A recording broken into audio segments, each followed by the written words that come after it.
We have a 2-week journey through Sicily ahead of us.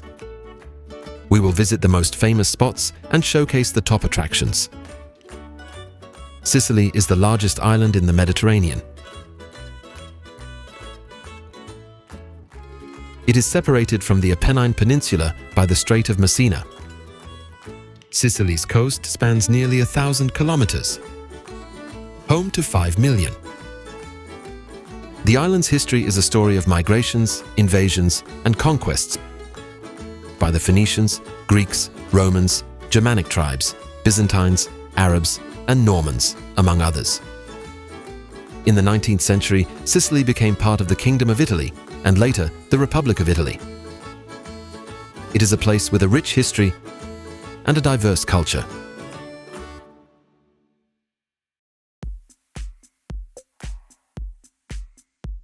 Our grand tour of the beautiful island of Sicily officially begins in the historic city of Catania. Once we arrive at the airport, we will head over to the rental desk to pick up the vehicle that we have already pre-booked in advance. It is always a very good idea to thoroughly inspect the car for any existing damage and take plenty of photos to avoid any potential issues later on. We also highly suggest that you download the EasyPark mobile application to help you manage all of your parking fees while you are traveling. You don't need to carry cash or specific credit cards, and you can extend or shorten your parking time remotely on your phone. It's also worth mentioning right away that getting around Sicilian cities is difficult. The roads are very congested, and the way Sicilians drive is unpredictable and disregards traffic rules. Also, finding a parking spot in Sicilian cities will take a lot of time and cause a lot of stress. We have decided to choose the NH Catania Centro for our upcoming stay in Catania. Wow! The elegant interiors add a touch of charm to our visit, and the hotel's location in the heart of the city provides an absolutely ideal base for all our sightseeing.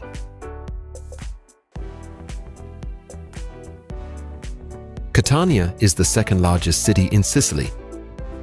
It is a place that, on one hand, captivates with magnificent monuments, and on the other, pulses with the energy of modern life. It lies on the island's east coast, by the Ionian Sea. There are nearly 300,000 people living here. Catania has been destroyed many times by violent volcanic eruptions and earthquakes, but every single time it has risen again. Following the catastrophic earthquake that struck in 1693, the city was meticulously redesigned in the grand late Baroque style, which allows us today to fully appreciate and admire its expansive streets, monumental public squares, and those iconic buildings constructed from the characteristic dark volcanic stone. Catania is widely recognized and celebrated as the legendary city of lava. Mount Etna, which is the largest and most active volcano on the entire European continent, completely dominates the surrounding landscape of Catania. It stands at an impressive height of approximately 3,350 meters above sea level. Etna possesses 4 main active craters, along with more than 270 inactive side craters. According to legend, the mighty Zeus pinned Typhon down beneath Sicily. Now, whenever he tries to break free, he screams, spewing molten lava from his mouth. If you have a bit more time in Catania, you can take a trip up the volcano's slopes. It is a full-day excursion, but it is worth noting that you do not reach the very edge of the main.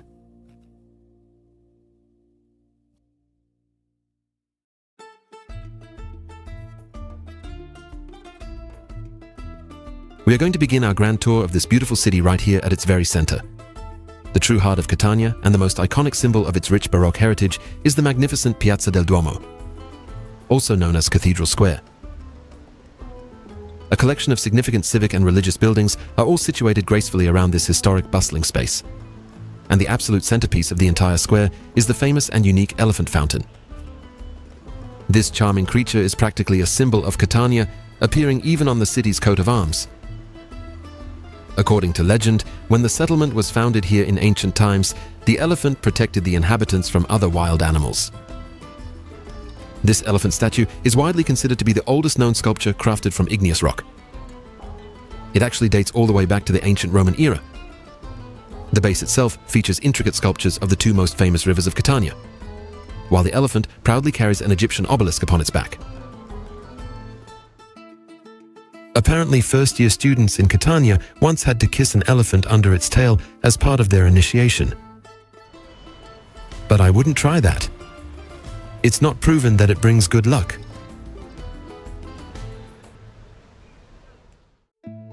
The Cathedral of St. Agatha rises above the Piazza del Duomo. It was built in the 11th century on the ruins of Roman baths.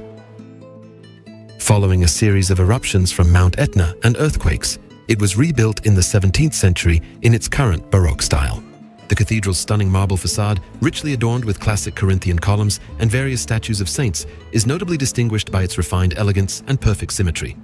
The entire architectural structure is gracefully crowned by a majestic statue of St. Agatha. The cathedral's vast interior is remarkably spacious. The original pulpit and the ornate candlestick resting on the main altar are masterfully crafted from dark solidified lava. This cathedral is dedicated to St. Agatha, the revered patron saint of Catania and a courageous 3rd century martyr. The sacred remains of the saint are carefully preserved within these very walls. According to ancient legend, young Agatha firmly rejected the unwanted advances of a Roman governor, wishing to dedicate her entire life to God. In cruel retaliation, she was imprisoned and brutally tortured, a horrific ordeal that included having her breasts cut off. These items became a lasting symbol of her tragic martyrdom. The cathedral draws in countless pilgrims and dedicated lovers of art and history.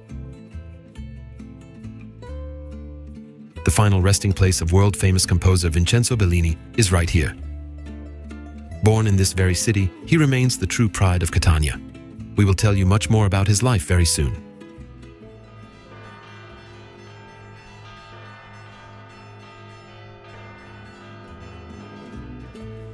Situated near the Grand Cathedral lies the historic Abbey of St. Agatha.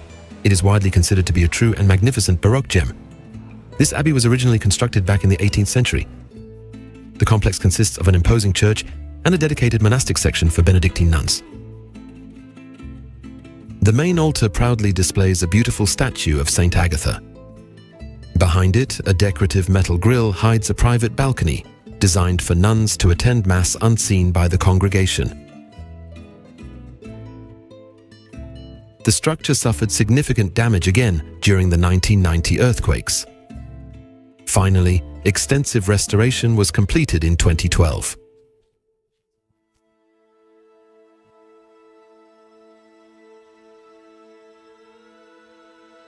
The Grand Abbey Dome is the most iconic feature of this complex. You are welcome to climb to the top for truly breathtaking views. Climbing the narrow stairs of the Abbey Tower is a challenge. Oh no, these steps are tiny. Is this about them that the lady was talking about? That it is claustrophobic? Tak, to o tym. Yes, Teraz that's wiemy. about it. O co jej chodziło. Now we know what she meant. But I can see a faint glimmer.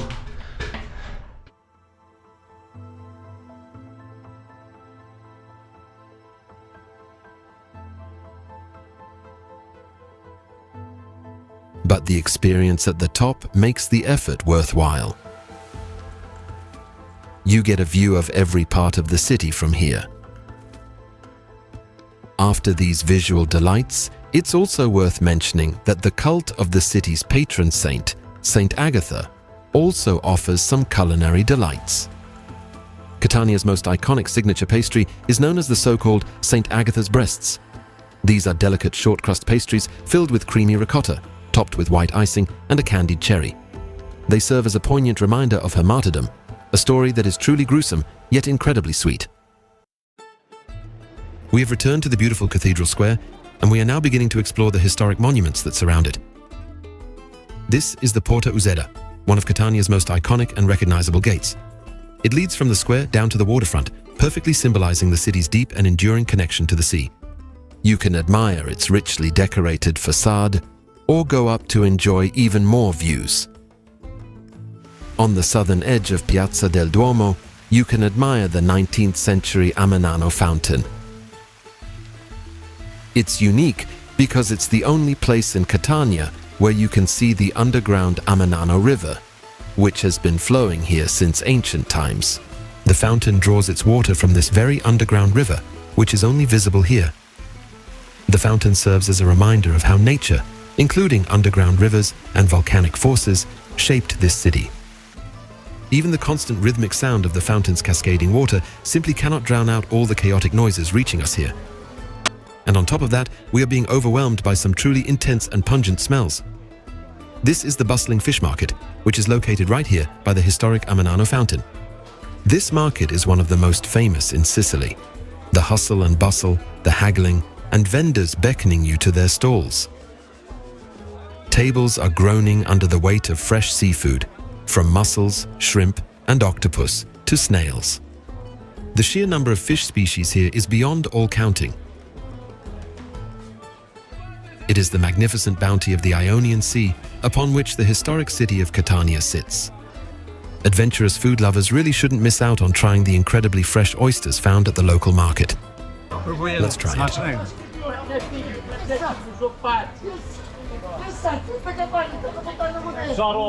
For some, it is a true culinary delight.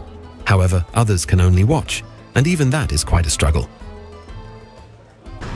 Jeżeli komuś jest niedobrze, to jeszcze dodajcie sobie zapach owoców morza. No mi podchodzi. The pungent scent that drifts from a fish market is something you simply cannot mistake. Na butach do końca wyjazdu. On all of us? The most iconic and famous street in all of Catania begins right at the Cathedral Square. It is actually the longest street, not just in the city, but in the entirety of Sicily. We're standing on the famous Via Etnea. The ground is paved with dark volcanic lava cobblestones. This historic street links Cathedral Square to the city's north, stretching toward the majestic peak of Mount Etna. Locals call this 3-kilometer street an open-air art gallery. As you stroll along the street, you can admire at least 7 historic churches and a wide variety of traditional townhouses. It is also a bustling shopping street lined with countless restaurants, cozy cafes, ice cream parlors, and boutiques. As we continue along the historic Via Etnea, we pass through University Square, the proud home to the very first university established in Sicily, founded back in 1434. We now arrive at the magnificent Roman amphitheater. It stands before us as a truly impressive and enduring relic from the days of ancient Roman civilization. The Roman amphitheater, which was constructed during the 2nd century AD, was one of the largest in all of Sicily, with the capacity to accommodate well over 10,000 spectators. As of today, less than a quarter of this monumental ancient structure remains visible. Historic palaces and churches now stand firmly upon the remainder of its original foundation. The amphitheater once measured 125 by 105 meters, while the arena floor itself was 70 by 50 meters. In all of Italy, only the Roman Colosseum possesses a larger arena than this one. The ancient ruins of the amphitheater can be viewed directly from street level. You can also head down to take a much closer look at the well-preserved ruins and soak up the unique atmosphere of a place where, many centuries ago, crowds gathered to watch truly spectacular theatrical performances.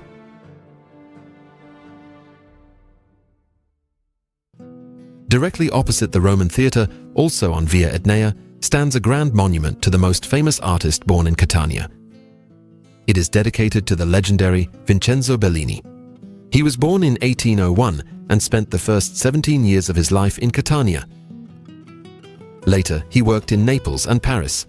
The monument depicts the artist holding a manuscript with figures below him representing his most famous works, including the renowned opera Norma.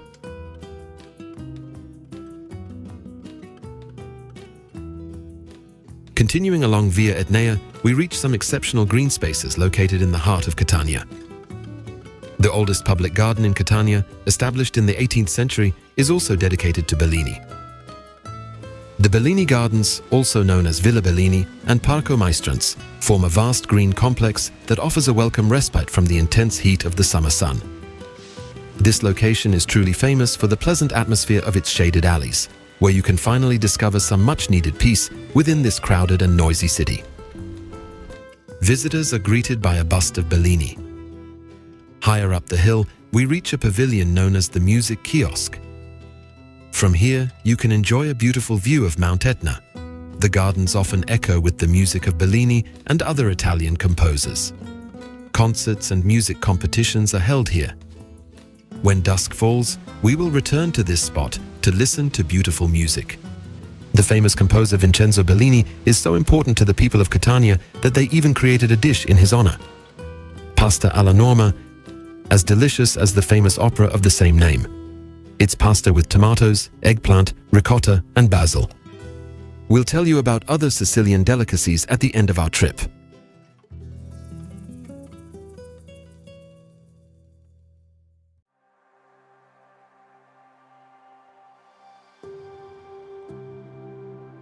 Among the grand, richly decorated Baroque churches in Catania, it is also worth seeing a slightly different, distinct religious building. We are standing in front of the Church of St. Nicholas on the Sand. The unfinished facade immediately catches the eye. It is truly an almost surreal sight. Construction of this church began back in 1687, but it was abruptly interrupted by a powerful earthquake. Later on, a series of numerous problems meant that the church was unfortunately never fully completed. However, what was actually built allowed the church to become a fully functional place of worship. Furthermore, the Church of St. Nicholas on the Sand is part of the large Benedictine Monastery complex, which currently houses several departments of the University of Catania. The church itself is also gigantic. Some say it is colossal and empty. Upon entering, we see a vast space and very austere decorations. The church is 105 meters long and nearly 50 meters wide. The dome adds to the sense of vast space here. What is unusual for a place of worship is the lack of pews, which makes the space feel even larger. However, the almost empty interior is not without its gems. Within this church, you will find a uniquely constructed sundial dating back to the 19th century. It was built with great precision along the meridian line that runs directly through the building. When the sun shines, light through the dome's opening hits a line, marking the time. Another treasure here is the massive historic pipe organ. It features nearly 3,000 pipes and 5 keyboards. It took 12 years to complete. 3 organists can play them at the same time.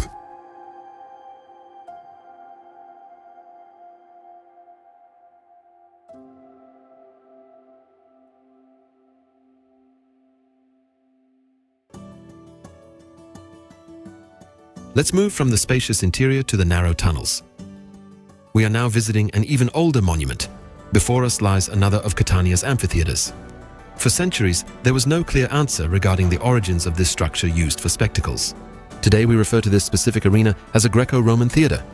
When archaeologists first arrived at this site during the late 19th century, they uncovered massive stone blocks inscribed with Greek letters dating back to the 5th and 4th centuries BC. The original Greek structure was expanded by the Romans in the 2nd century AD. The auditorium had a diameter of nearly 100 meters. The facility could accommodate up to 7,000 spectators. The visible monument is only a part of the original structure. Houses built over the centuries now stand on top of the rest. Parts of the structure have been renovated, as the site is still used for performances today. You can walk through the tunnels that once led the audience to the stands, which is an incredibly impressive experience. In the small museum room, you can admire the artifacts discovered on site. The cats are completely indifferent to the site's centuries-old history.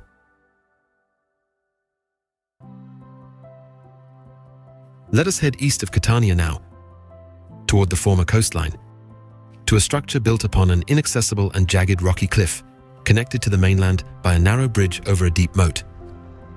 But where are the cliffs? And where is the sea? Well, I will tell you more about that in just a moment.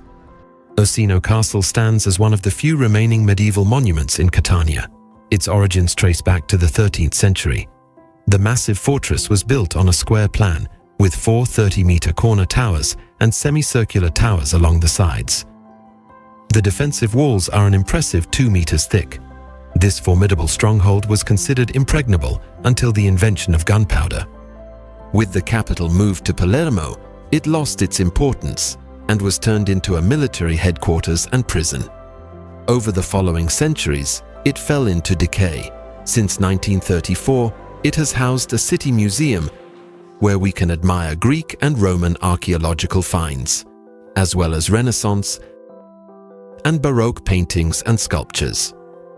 Collections of porcelain and goldsmithing, as well as a collection of weapons, have also been gathered here. The construction of Ursino Castle took 11 years. Its solid structure survived numerous disasters. As one of the few buildings, the castle was still standing after the massive earthquake of 1693. But where is the sea? Ursino Castle was built on a sea cliff after all. Let's go back outside. The 1669 eruption of Mount Etna engulfed the entire city in lava. However, it enveloped the entire castle and continued to flow onward, thereby creating many additional kilometers of new coastline. The ground level rose by a full 9 meters. The second floor of the fortress became the ground floor. On this side of the stronghold, you can find traces of those events. Solidified tongues of lava that Castello Ursino withstood.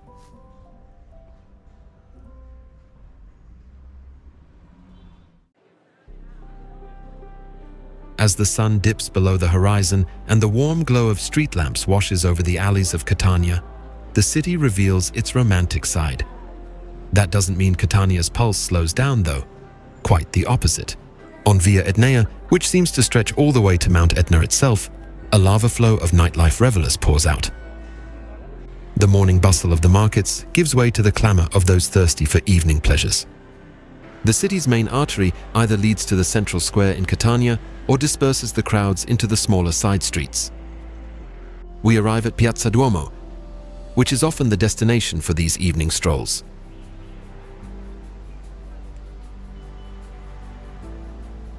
The Cathedral of St. Agatha rises proudly over the square. Its dome looks like a beacon in the dark of night.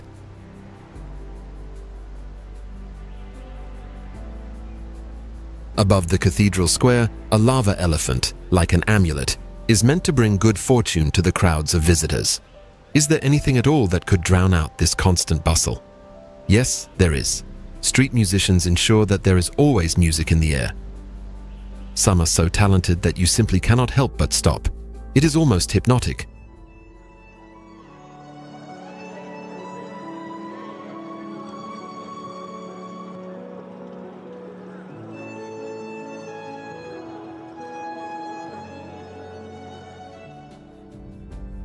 But there is still so much more for us to see as we continue on this night walk. Some people prefer to choose the most crowded spots, such as the famous Via Garibaldi, while others would much rather wander off into the small, charming side streets that Catania has in such great abundance.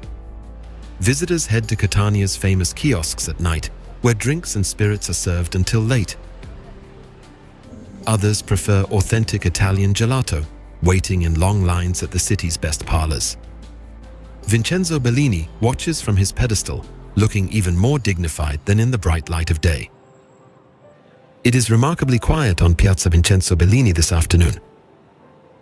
I suppose that must mean there is absolutely nothing playing at the Teatro Massimo Bellini today. For some evening relaxation and live music, you should head over to the lovely Villa Bellini Park. This lush green oasis in the heart of the city center feels truly magical once the dark night sets in. Is there anything else we could possibly add to enhance the romance of this place? The timeless music of the great Italian masters, which so often echoes through the Bellini gardens, is the perfect addition to this lovely, romantic setting. As we listen to these arias, they allow us to celebrate these beautiful moments in such a unique and special way.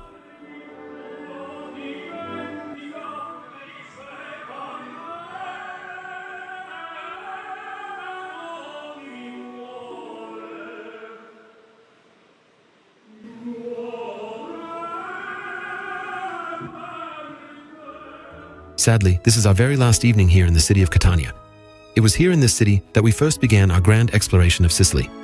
You really have to learn to get used to the fast pace of life here. You simply have to find a way to keep up with the rhythm of Catania. Many people find it too noisy, chaotic, and not entirely orderly. But perhaps that is just how the Sicilian spirit manifests in Catania. Even when Etna sleeps, Catania remains perpetually hot and restless. It's time to set off for more unique places in Sicily.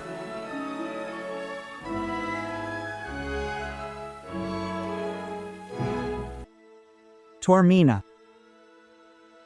Ahead of us lies another extraordinary place in Sicily. Time to discover the pearl of this island, the famous Taormina. The town is nestled on the slopes of Monte Toro above the Ionian Sea. It offers both mountain views and the beautiful coastline at its foot. Taormina's modern heyday came in the 10th century thanks to wealthy visitors. The town became a favorite destination for aristocrats, magnates, and artists from all over Europe. Founded as early as the 4th century BC, Taormina has been ruled by many rulers and countries over the centuries. However, the Greeks, Romans, Arabs, and Normans exerted the greatest influence on the city. Ultimately, in the 19th century, Taormina became part of the Kingdom of Italy.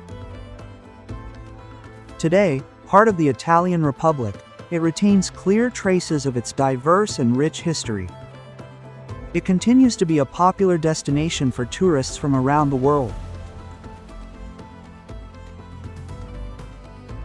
Taormina, with its charm, is the perfect place to indulge in dolce far niente, or sweet idleness. Provided, of course, that the thousands of visitors allow you to indulge in this tranquility. Taormina's location allows for two main parts: the lower part, located on the coastal strip, offering relaxation on the beaches, and the upper part, sprawling on a hill, boasting the city's most important monuments. The two areas can be traversed on foot, although walking, especially in summer, can be quite strenuous due to the heat. You can drive, take a bus, or choose what we consider the most attractive option, the cable car. We leave the car at the bottom and recommend the underground parking lot. We embark on a short cable car ride, which is an unforgettable experience. It welcomes us with the beautiful views that Taormina offers.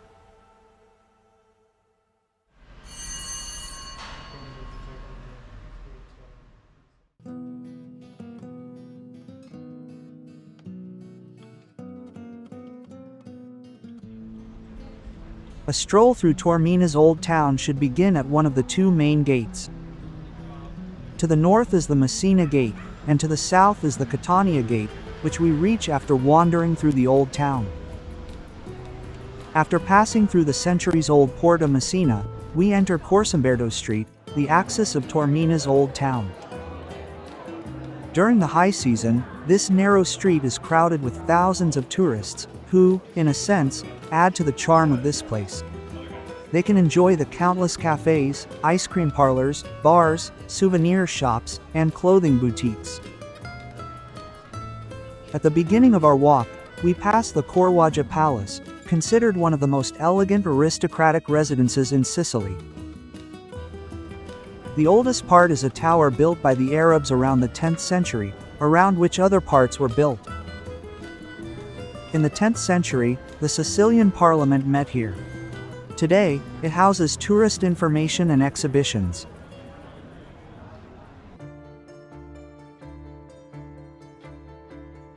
Tucked away behind the Corvaja Palace is the Odeon, a small Roman theater. It's so tucked into the buildings that some may find it difficult to find. It once served as a venue for intimate musical and literary performances for 200 guests. Its origins date back to 21 BC, when Taormina became a military colony under Caesar Augustus Octavian. It was discovered in the 19th century.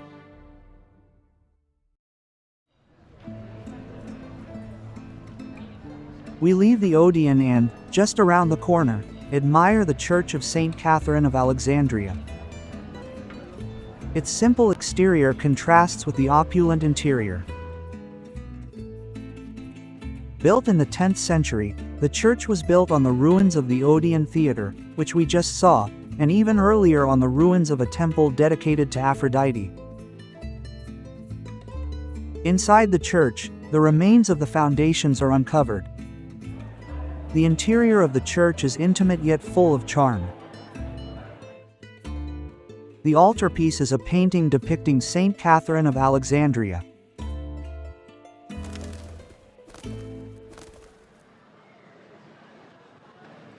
We continue along Porcimberto Street.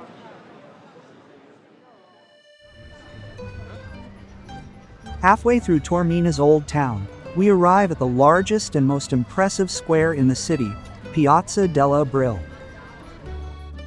This square separates the Greco-Roman part of the town from the medieval one. There are so many attractions here that it's hard to know what to focus on. Above all, it offers one of the most beautiful views of the Ionian Sea. In reality, Piazza dell'Aprile is one large observation deck. Looking towards the buildings, the eye is immediately drawn to the medieval clock tower from the 10th century, which also serves as the central gateway to the Old Town.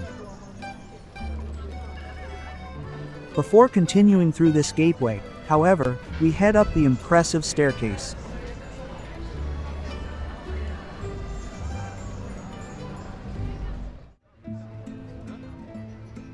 These lead us to the Church of Saint Joseph.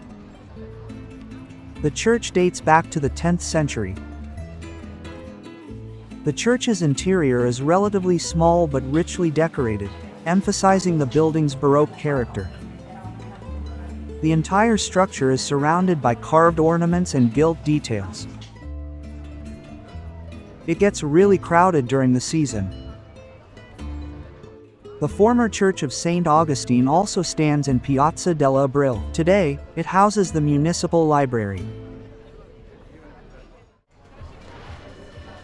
We resume our walk along Corso Umberto.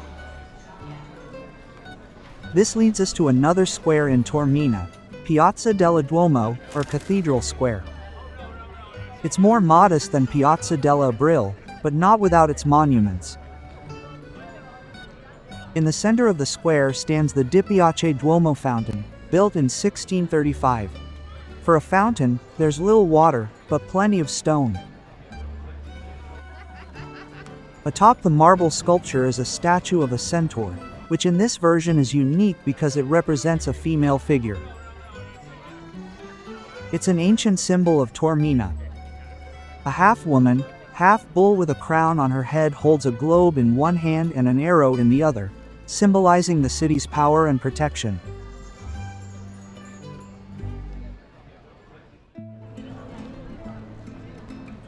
Standing across Piazza Duomo, the 10th century Cathedral of St. Nicholas of Bari resembles a medieval castle more than a church. The cathedral was rebuilt several times in the 10th, 15th, and 10th centuries. It was built on the ruins of a small medieval church. Pink marble from Taormina was used for the cathedral's columns. The interior is rather simple, even austere. The church's finial is striking. There are no vaults or dome, but instead a magnificent wooden ceiling with beams.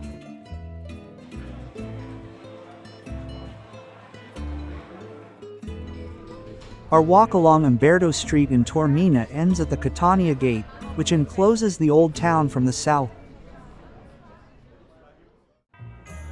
Right next to it, we peek into the small 14th century Church of St. Anthony.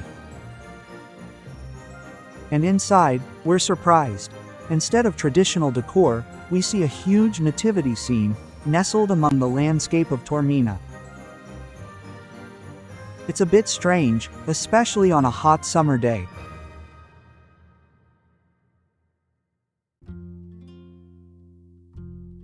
The heat oppresses all visitors to Taormina's Old Town. Where can you find coolness? You'll find pleasant shade surrounded by plants in the public garden, also known as the Municipal Park or Florence Trevelyan Garden. An English aristocrat lived here at the turn of the 20th century and created this garden, rich in various plant species. There are also Victorian-style buildings here, but above all, you'll find a soothing tranquility in this rather bustling town. There are also views of Mount Etna, the coast, and even a view of Taormina's train station.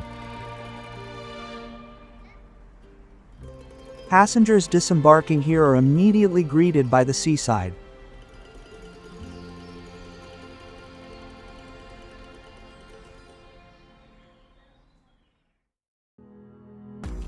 Strolling through the streets of Taormina, you'll often encounter famous Sicilian symbols, which are used to create decorations and souvenirs.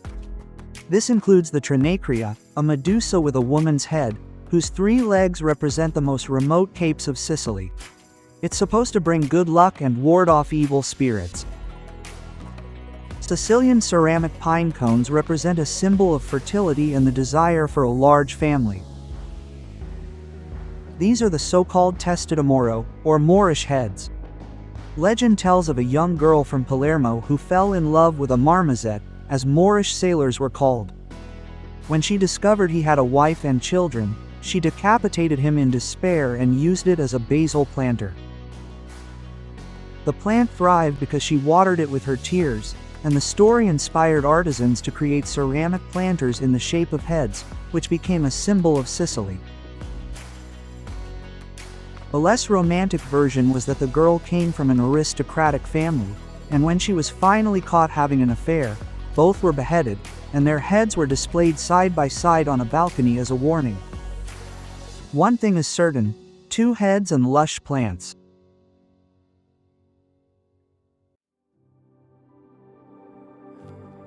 It's time for an appearance in Taormina's most famous symbol. Well, not right away. You have to wait your turn. So we advise you to buy tickets online and skip the long lines.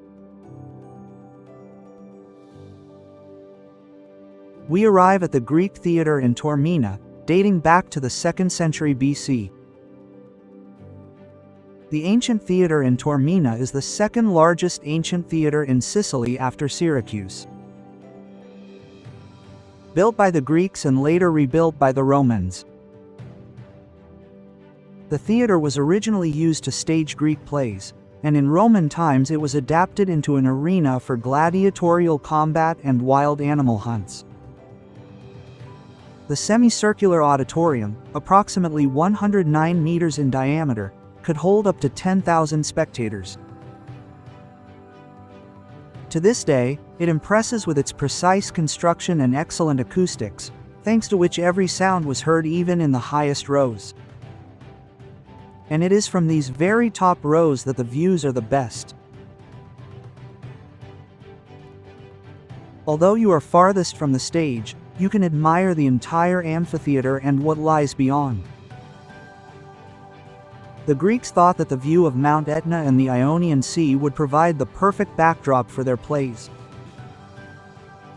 Even today, the theater is a venue for numerous cultural events, concerts, performances, and festivals.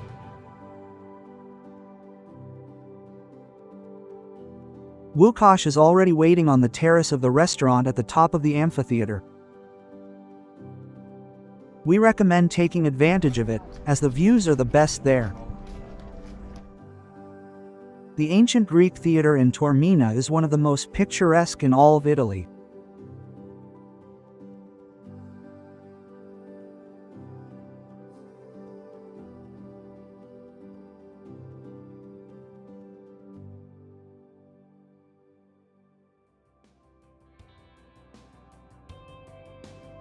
If you have the energy and time, you can climb even higher. At the top of the hill stands Castello di Taormina, a medieval fortress that reminds you of the city's strategic importance in the past. For those who haven't yet had enough of a trip up the mountain, Castelmola rises on a neighboring hill above Taormina. A tiny town, almost unreal, perched on a high rock. Of course, you don't have to climb on foot, although you can, as there's a special trail, but you can also drive, and then it's a short walk up a steep slope. Although an elevator has been built on the mountainside, it was out of service during our visit. The locals don't have an easy life getting around here, but the views are like nowhere else.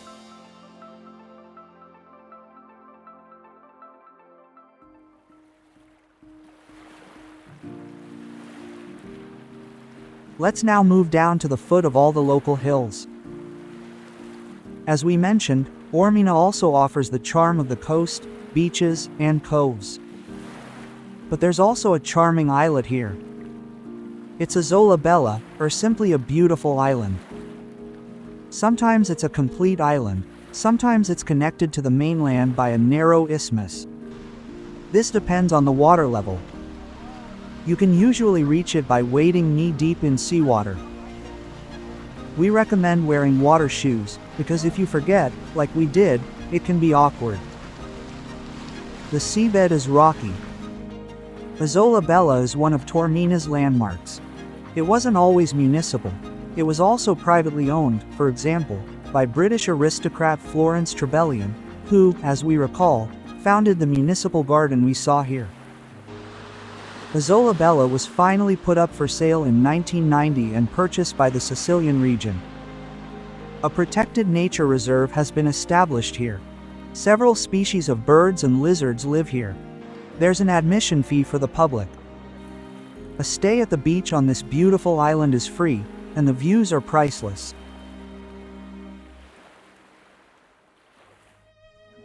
Watching the performances here while simultaneously overlooking the sea and the summer is incredible. It's truly beautiful.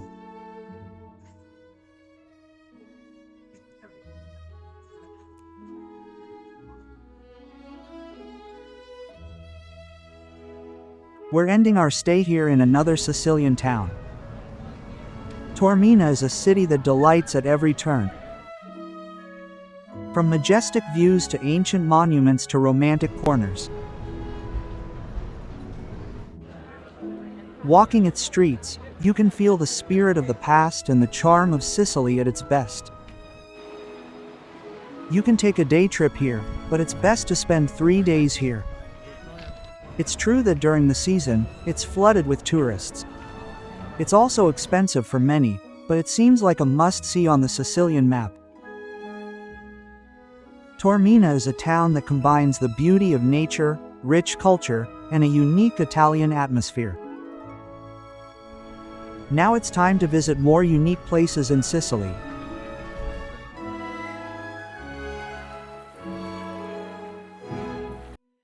Syracuse and Modica. We're about to visit two extraordinary places in Sicily, in the southeast. The first city, Syracuse, was founded by the Greeks in 734 BC and played a key role in the Mediterranean for centuries.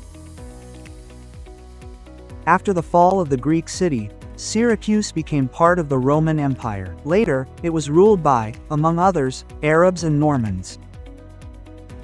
Destroyed by the 1693 earthquake, Syracuse was rebuilt in the Sicilian Baroque style. Modern Syracuse is naturally divided into two parts. On the mainland, there are ancient ruins and the newer part of the city. The other part is located on the island of Ortigia. Here lies the cradle of Syracuse. Quail Island, as the name Isola de Ortigia translates, covers less than a square kilometer. A vast number of historical monuments are concentrated in this small area.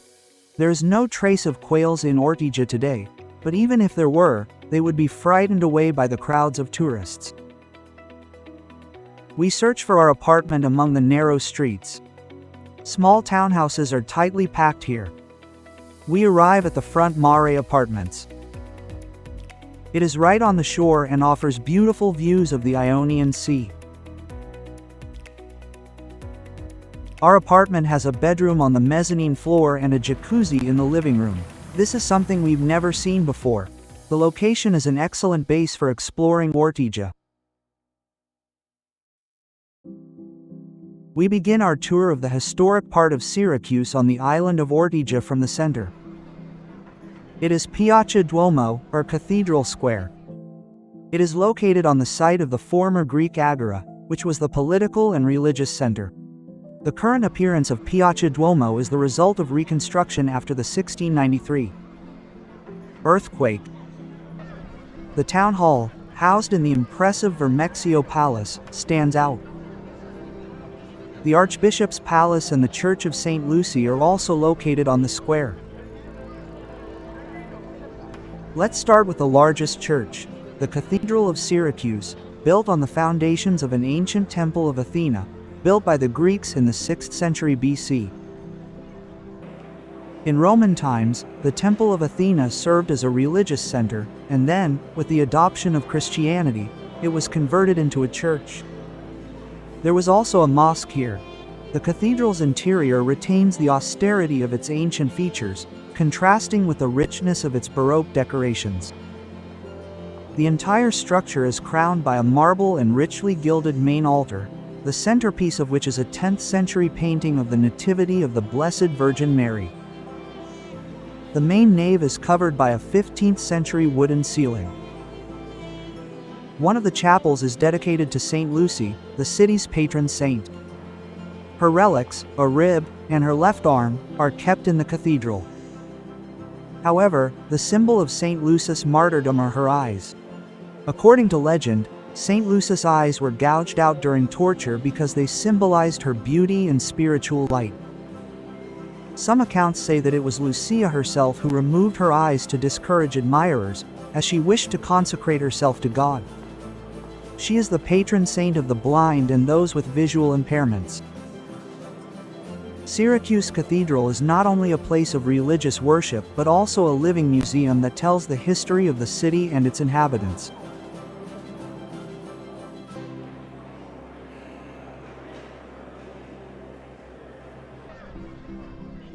Another monument in Syracuse's Cathedral Square is the Abbey of St. Lucy. The church's facade is somewhat more modest, and the interior is also much more peaceful. Here we'll see the centennial frescoes in the Church of St. Lucy. Also worth noting is the distinctive floor mosaic, reminiscent of the Spanish style. A once valuable work housed in the Church of St. Lucy was Caravaggio's painting, The Burial of St. Lucy. The painting was moved to the Basilica of St. Lucy, and only a reproduction is on display here. Let's return to Pietomo Square. Typically, during the season, it's crowded with visitors. We had even more. During our visit to Syracuse, the G7 Agricultural Summit was held there.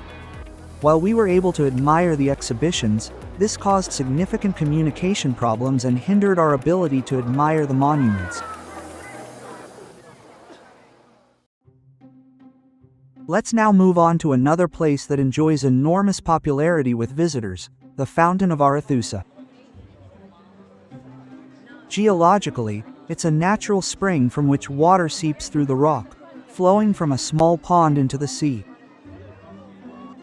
According to mythology, the nymph Arethusa, fleeing from the river god Alpheus, took refuge in Syracuse, where the goddess Artemis, or the Roman version, Diana, transformed her into a spring. Alpheus, however, did not give up the pursuit and eventually merged her waters with those of Arethusa. This place is one of the few in Europe where papyrus grows wild. If you want to imagine what Arethusa's transformation into a spring might have looked like, you can, of course, use your imagination, but you can also go to Archimedes Square. One of Syracuse's popular destinations is surrounded by elegant palaces, and in the center stands the magnificent Diana Fountain. Diana, positioned in the center as the goddess of the hunt, carries a bow and a dog. She was the patroness of Ortigia in Greek times. At her feet stands Arethusa, who is transformed into a spring. Around her are figures of 4 tritons, or sea deities. The name Archimedes Square refers to the famous scientist who lived in Syracuse during Greek times. It was somewhere in these streets that Archimedes ran out of his bathtub, shouting, "Eureka! What do you mean, I've found it?" He was supposed to check if the royal crown was made entirely of gold. It was while sitting in the bathtub that he realized that the volume of water displaced was equal to the volume of the body submerged. We report that today, no one runs naked on the streets of Syracuse. At the end of the seaside promenade, at the very southern end of Ortigia, stands Maniaci Castle, built by Frederick II in the 10th century. It received its name from the Byzantine general. The castle was designed by the architect also responsible for the construction of Ursino Castle, which we visited in Cati. Each side of the castle is 51 meters long and has 4 round towers at the corners. Historically, the Sicilian Parliament met here. The building was a prison. Now it is a museum.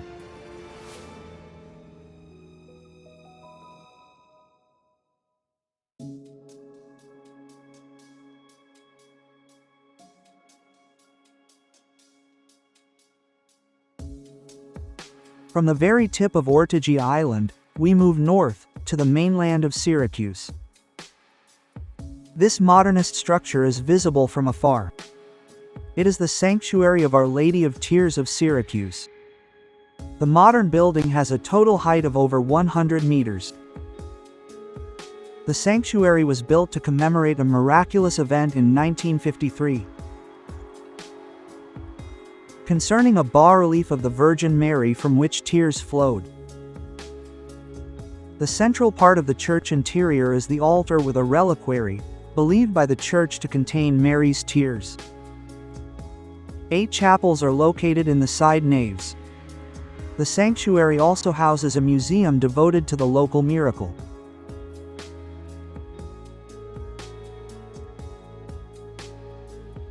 From the threshold of the church, one immediately feels the immense space and extraordinary height.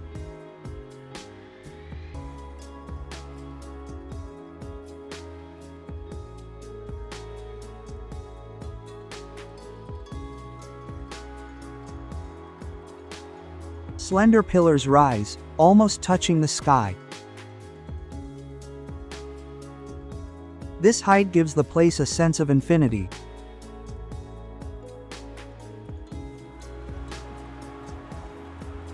At the top of the conical structure stands a statue of Our Lady of Tears. The unusual appearance of the entire structure is designed to resemble a teardrop.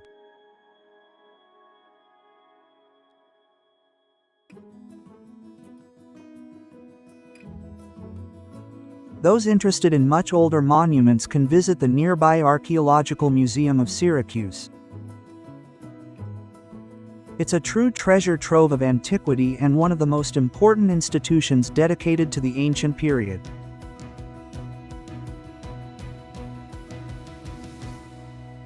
Thematic sections and floors cover the prehistoric and Bronze Ages, the Greek period, the Roman period, and late antiquity, as well as a collection of historical coins.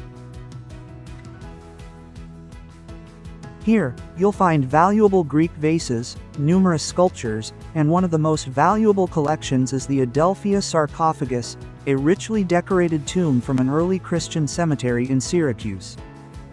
A visit to the museum is a journey through thousands of years of history. If you want to take a closer look at the many exhibits, it can take you several hours. But it allows you to understand how different civilizations influenced the development of this extraordinary region.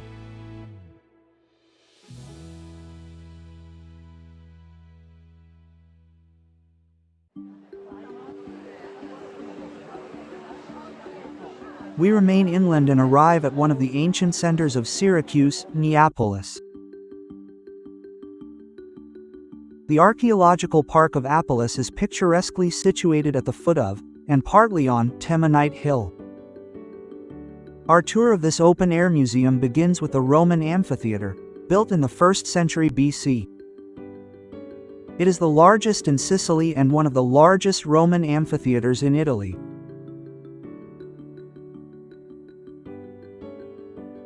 It utilizes the natural terrain. It is set on a slope, with the lower part carved into the rock. Gladiator performances, animal hunts, and aquatic shows were held here. In the center of the arena is a quadrangular hall. It housed machines used for the shows. It's impossible to miss the enormous sculptures, the works of Igor Miteri. During our stay in Syracuse, the artist held an exhibition. Most of the sculptures were displayed in the Neapolis Archaeological Park, but also in numerous locations throughout the city.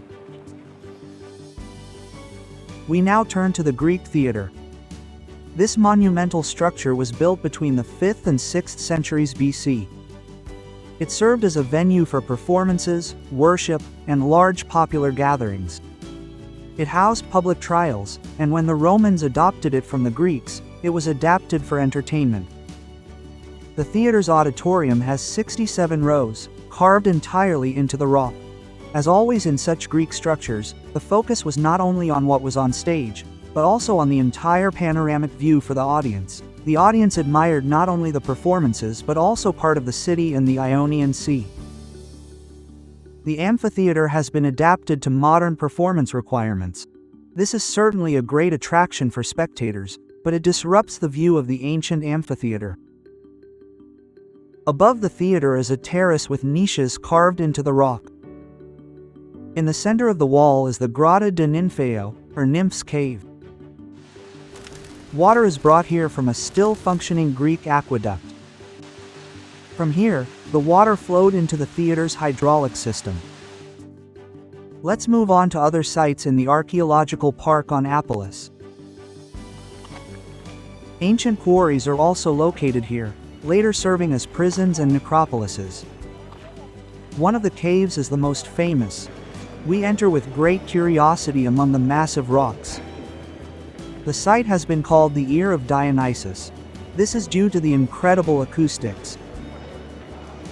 The then ruler of Syracuse, Dionysus, is said to have held prisoners here, and thanks to the excellent acoustics, he could also eavesdrop on them. The park captivates not only with its history but also with its unique atmosphere. The combination of ancient ruins and lush Mediterranean nature makes this place both vibrant and peaceful. Views of the surrounding hills and the blue sea on the other side complete this extraordinary experience. The labyrinthine caves allow you to almost sense the whispers of bygone ages.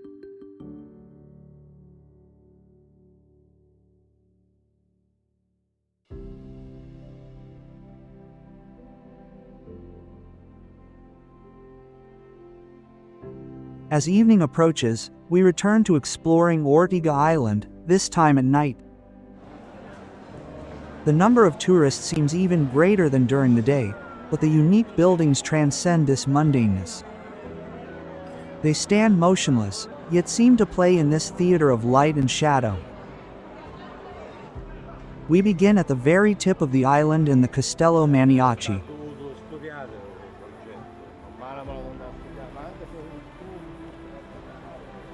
At night, the castle seems to emerge from the sea.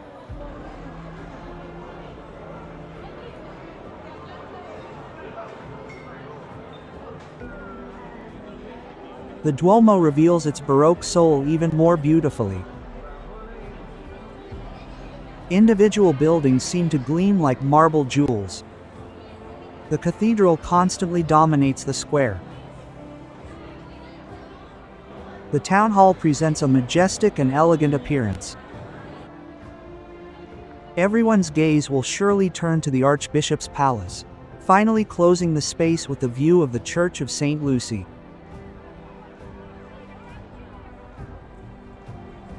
It's also impossible to miss the contemporary aspect and what we experienced during our stay, the G7 summit. One could say that Syracuse has become a place where art and science coexisted. But hasn't this been the case for centuries? We arrive at Archimedes Square, which reminds us most of science in Syracuse, but let's leave aside the glass and the eye, as the Diana fountain standing in the center transports us to the center of mythological events. Transformed into a spring, Arethusa still emerges from the seashore, quickly finishing her course in the sea waves. Before doing so, however, she presents herself beautifully in the nighttime setting, to the delight of the crowds. Nearby is the Arethusa Spring. We stumble upon an opera concert.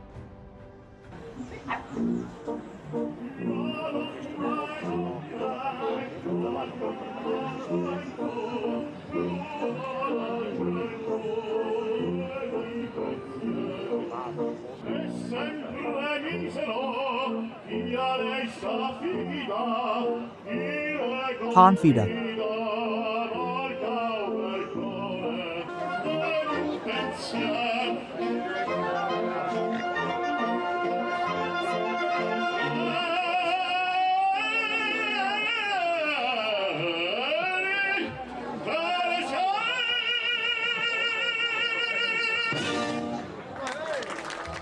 Every sound, every aria fills the night with emotion and solemnity. Syracuse is a city that, whether by night or by day, reveals its secrets with every step. It's a journey of light and shadow, history and art, through sounds and silence. Our stay in Syracuse concludes in a unique way. It's time to discover more extraordinary places in Sicily. Remaining on the southeastern tip of Sicily, we can't resist a visit to this city. It's Modica. When we emerge on the hill above the city, this exceptional view fully justifies the need to visit this place. The view of Modica is a spectacle reminiscent of a pictorial masterpiece, where light, shadow, and architectural harmony intertwine into a stunning composition. Modica, like other Sicilian cities, has been Greek, Roman, Arab, and Norman over the years. After the devastating earthquake of 1693, it had to be almost completely rebuilt. Renovations in the Sicilian Baroque style gave the city its current shape. It is picturesquely situated on two opposing hills and a valley between them. The Old Town consists of two districts, Modica Alta, or High Town, and Modica Bassa, or Low Town. In Modica, it's worth noting St. Peter's Cathedral, built in the 14th century and rebuilt in the 10th century. You can also visit the castle of the Counts or Dukes of Modica, dating back to the 14th century. The scaled clock tower is a distinctive landmark.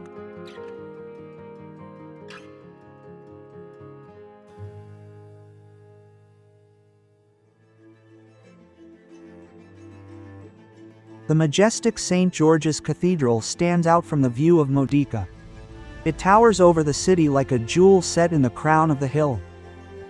While visiting St. George's Cathedral, we happen upon a Sicilian wedding. 300 impressive, wide steps lead up to the cathedral. The 15th century church has been rebuilt several times. Of course, this was mainly due to the famous earthquake, but also in subsequent centuries, which allowed it to finally achieve its final appearance only in the first half of the 19th century.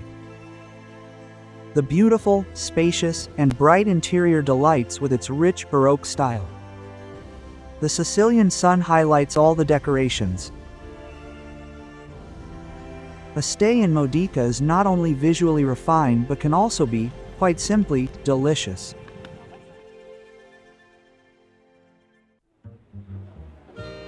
But Modica is famous worldwide not for its ice cream in a roll, as that's served all over Sicily, but for its chocolate. And literally and figuratively, the aroma of chocolate wafts over the city. You could say that Modica is all about Baroque and chocolate. However, this isn't the chocolate we're used to. Chocolate was brought here by the Spanish, who likely adopted a special, ancient recipe from the Aztecs. We arrive at the oldest chocolate-making facility in Modica, established in 1880. This is Antica Dolceria Bonajuto. This place attracts many chocolate lovers. Modica chocolate is made differently than regular chocolate. Instead of conking, hand grinding is used, giving the chocolate its unique grainy texture and aromatic flavor. The chocolate is cold pressed at temperatures up to 45 degrees Celsius. Sugar, optional cinnamon, vanilla, ginger, chili pepper, or grated lemon zest are added to the mixture, but cocoa butter is not. The finished mixture is poured into thick bars. At Antica Dolceria Bonajuto, every gourmet will be treated like a special guest and treated to a variety of delicacies, all of which have Modica chocolate as their common denominator.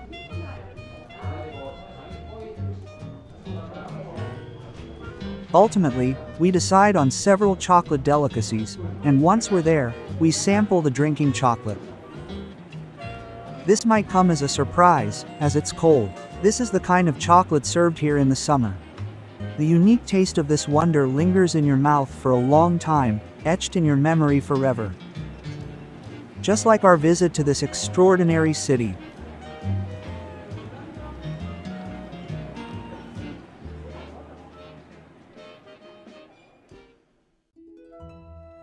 We bid farewell to this beautiful sight. Modica appears as a mosaic of sandy shades, where the warm color of the limestone dominates the landscape, contrasting with the green hills and the blue of the Sicilian sky. Don't leave Modica off your Sicily itinerary, or you'll be missing out. I'm in heaven. It's time to discover more unique places in Sicily.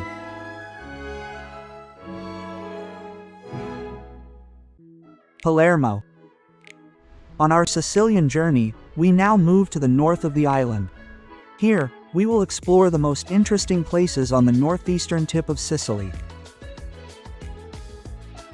For accommodation and a base, we choose the small town of Alta Villa Melica, nestled among the main tourist attractions, and the Sporting Club Hotel located there. The place was built on a slope sloping down towards the seashore. The Sporting Club Hotel, though medium-sized, boasts a spacious setting. It has the feel of a seaside resort. The rooms are imaginatively decorated, offering sea views. The hotel is located right on the beach. Here, you'll wake up and fall asleep to the sound of the waves.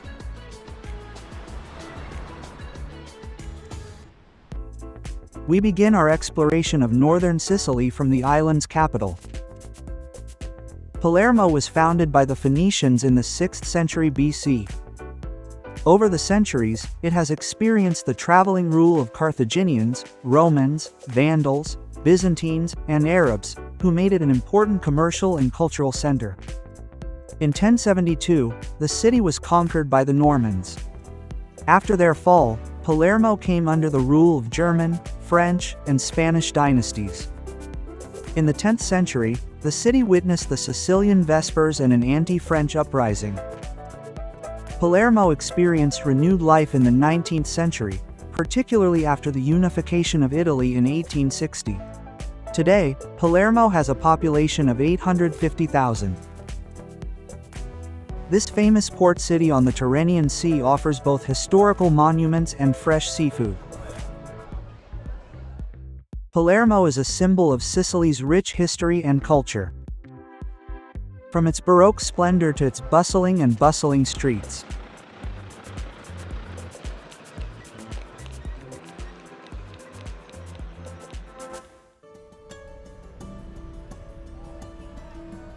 We symbolically enter Palermo's old town through the Porta Nuova gate. This monumental city gate was built in 1460 and rebuilt in 1535. To commemorate Charles V's victory over the Ottomans. In 1667, it was destroyed by an explosion and rebuilt in the Baroque style. It is richly decorated, among other things, with dramatic figures of Moors symbolizing defeated enemies. The imperial coat of arms and inscriptions highlighting Charles V's victory are also visible. The Porta Nuova served a representative function and served as the entrance to the main road connecting Palermo with the island. Today, it is one of the most iconic monuments, serving as a symbolic gateway to the historic city center. It enters like a triumphal arch. The gate opens onto Via Vittorio Emanuele, Palermo's main street, brimming with life, history, and architectural gems. Via Vittorio Emanuele is one of the oldest and most representative streets in Palermo. Established in Roman times as the city's main artery, it connected strategic commercial and administrative points. Today, it's a veritable tourist trail. Next to the gate is the Norman Palace, a true architectural treasure. Built by the Arabs in the 1st century, it was later transformed by the Normans from a fortress into a political and administrative headquarters. The greatest treasure here is the mosaics. The most famous feature is the Palace Chapel, a masterful blend of different cultures and religions, Byzantine, Muslim, and Roman art. Today, the Norman Palace houses the Sicilian Regional Assembly and a museum. Opposite the Norman Palace is Villa Bonanno Park, a green oasis in the heart of the city. Strolling through the alleys offers a respite from the hustle and bustle of Palermo. Local musicians are often encountered here. The sounds of a harp in such a setting are an unexpected, true feast for the soul.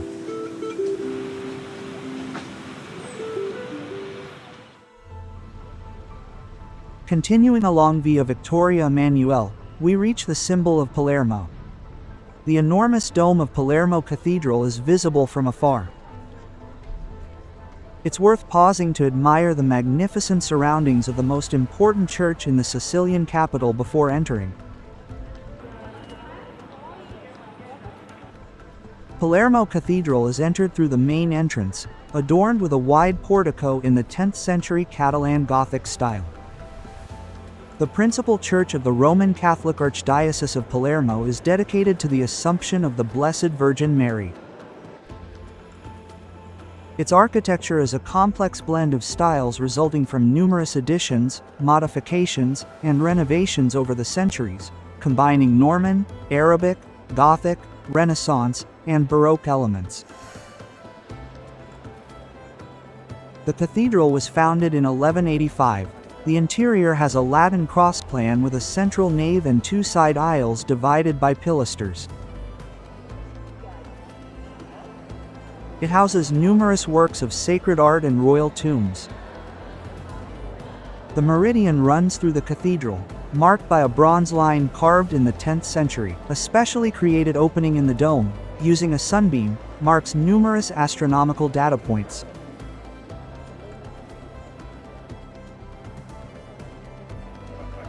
To the right of the chancel is the Chapel of St. Rosalia, patron saint of Palermo, with relics and a 10th century silver urn, which are held in special veneration. Every year on July 15th, a procession begins, carrying the urn along the streets of Palermo. The statue of St. Rosalia also travels with the crowds. We can admire this year's statue in front of the cathedral. We will learn the origins of the cult of St. Rosalia at the end of our trip to Palermo, as this requires a trip outside the city.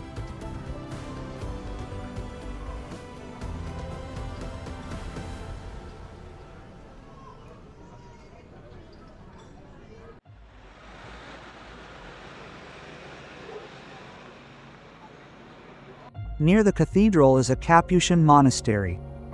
It is famous for its unusual location, the catacombs, where over 8,000 mummified bodies can be seen. The catacombs were built in the 15th century, when the Capuchin friars began burying their deceased confreres, and later lay people. We can't show you this because filming is prohibited there. Continuing along via Vittorio Emanuele, we reach an unusual intersection in Palermo. The number 4 reigns here. 4 corners are adorned with sculptures depicting 4 rivers, 4 seasons, 4 kings, and 4 feasts. And this place also divides the city into 4 districts. This is the Quattro, or 4 corners. A square located between 4 buildings at the intersection of the city's main streets. In the past, both feasts and executions were held here. Now, only feasts remain. We know nothing about executions. Located at Piazza Quattro Canti is the Church of San Giuseppe de Tatini. It was built in the early 10th century by a Genoese member of the Theatines. From the outside, nothing suggests what lies within. A tour of the church is required. The interior has a Latin cross plan, with a central nave and 2 side aisles divided by marble columns. The interior decoration is an almost overwhelming display of Baroque art. The sheer number of ornaments is difficult to grasp. Stucco and frescoes. Every square inch has been adorned here.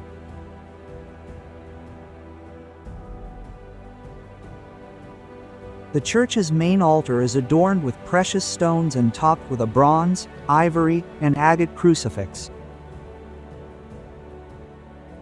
The side altars feature timeless paintings by Sicilian artists. Legend has it that the water in the spring beneath the church has miraculous powers. Unfortunately, the crypt is inaccessible, so the miraculous power of the water cannot be tasted. However, it must be admitted that the interior of the church itself is filled with miracles.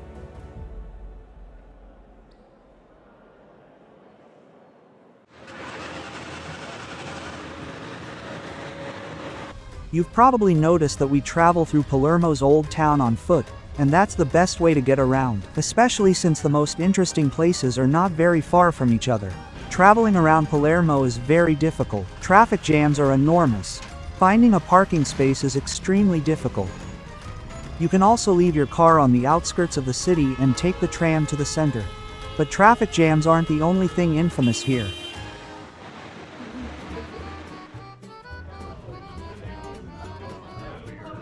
Another symbol of Palermo is these beautiful, plump fruits.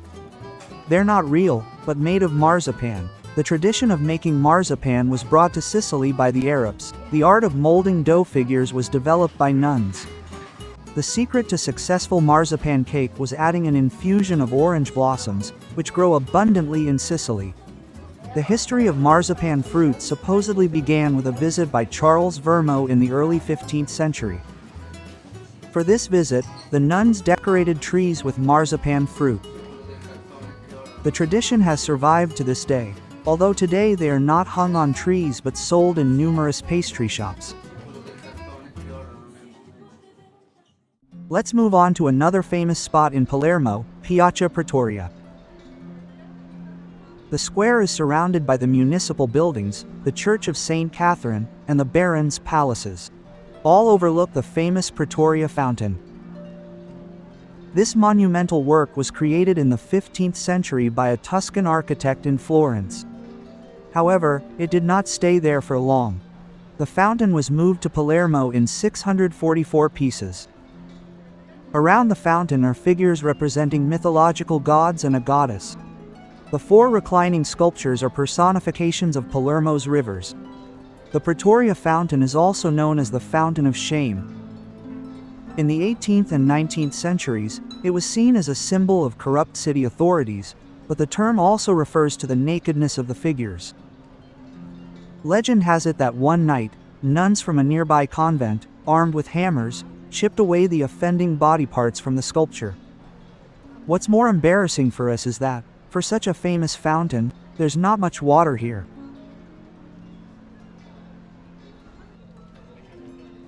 At the end of our walk through the historic center of Palermo, we also pay attention to the Church of San Cataldo, located in Piazza Bellini.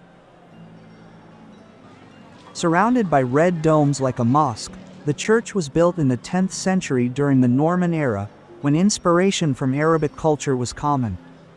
A post office operated here quite recently, in the 19th century. Fortunately, its original function has been restored, and the church now houses the headquarters of the Catholic Order of the Knights of the Holy Sepulchre of Jerusalem.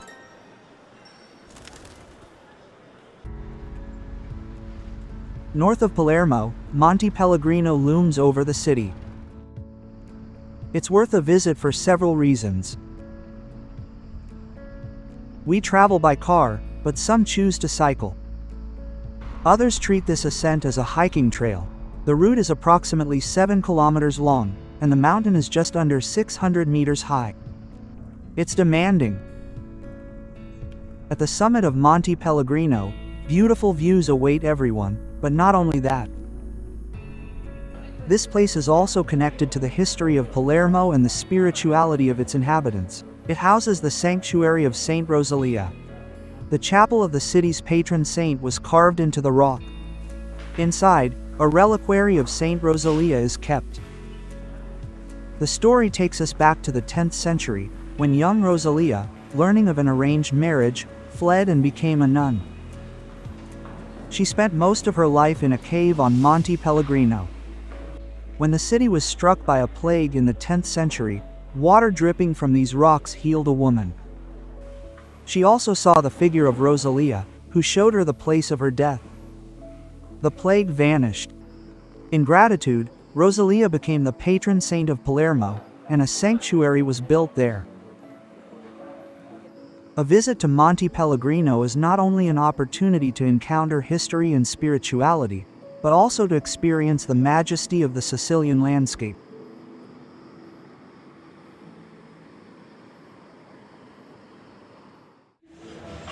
For us, it's time to take a fresh look at Palermo.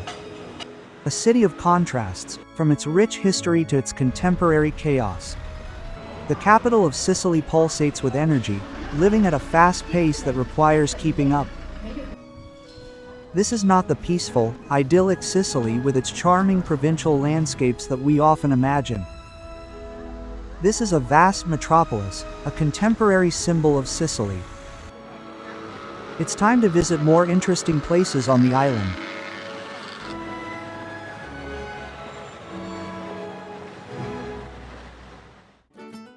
Cefalù. On our Sicily tour, we stay in the north of the island. In this part, we'll visit the famous town on the Tyrrhenian Sea. Cefalù is located about 70 kilometers east of Palermo.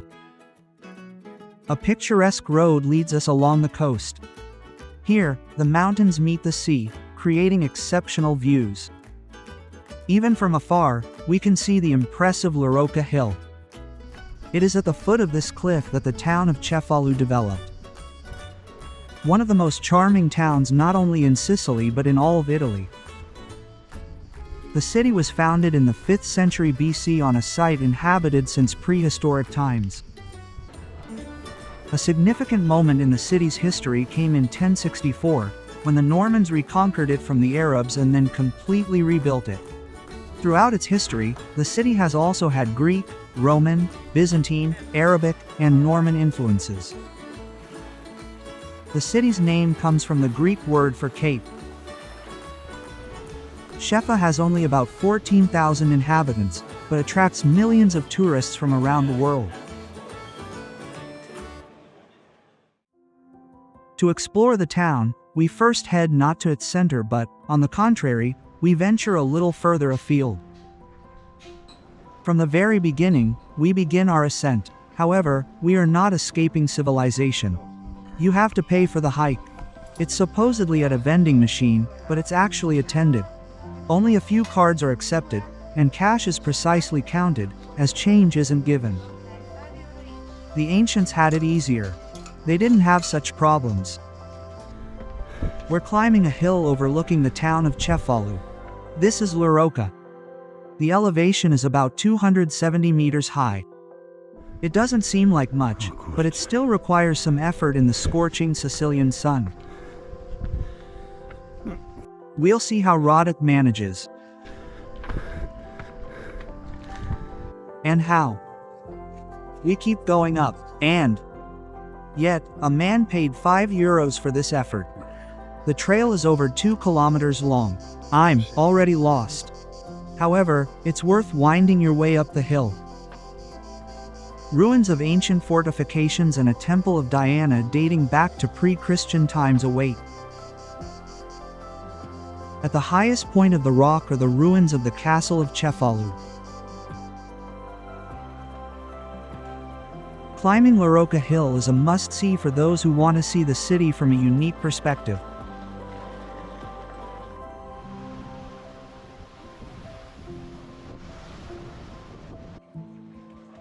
Indeed, all visitors come here primarily for the views.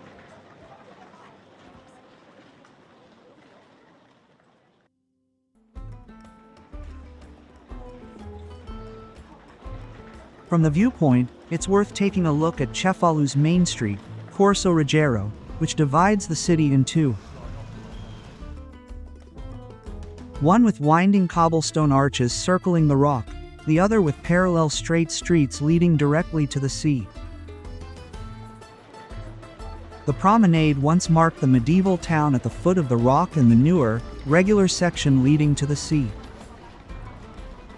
Continuing along the main street, Corso Ruggiero, we reach Piazza del Duomo, the central point of Cefalu's old town. The square is ablaze with the Sicilian summer sun. Even under the palm trees, there's little shade. Only under umbrellas can you find respite in the numerous cafes and ice cream parlors. You can also see how the most famous Sicilian delicacy, cannolo, is made. Cannolo or cannoli are tubes of fried, crispy dough filled with ricotta cheese cream. Legend has it that cannoli were first created in the 6th century in the town of Caltanissetta in Sicily, precisely during the time of Arab rule on the island. They come in various sizes, with various toppings and fillings. They are the sweet pride of the island, a very, very sweet one, I might add. At Piazza del Duomo, you can sit down with a cold drink or a cup of Italian espresso and admire the dominant feature of this square. And if it's Piazza del Duomo, or the Cathedral Square, then of course everyone pays attention to only one building, the Cathedral of Cefalù.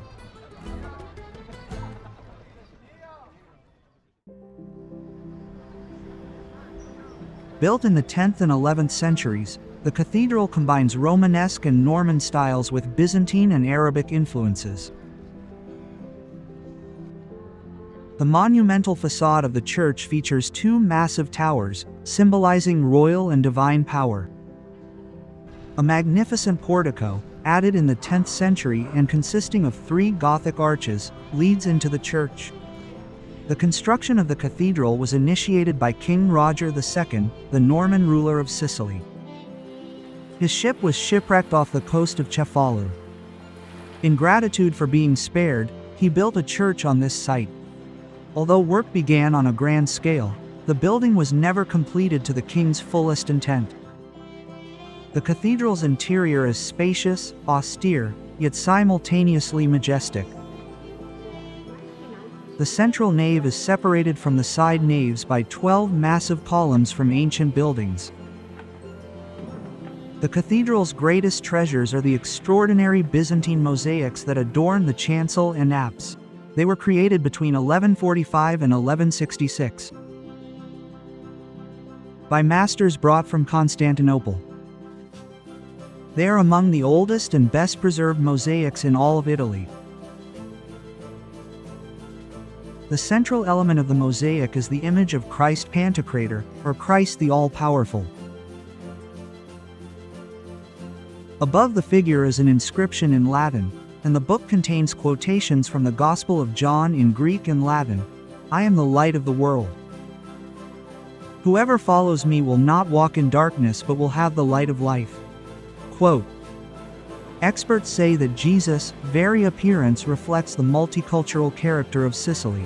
The figure has blonde hair like a Norman's, a thick beard, and eyebrows dark like those of an Arab. The thin lips and straight nose, like those of a Greek, are also noteworthy.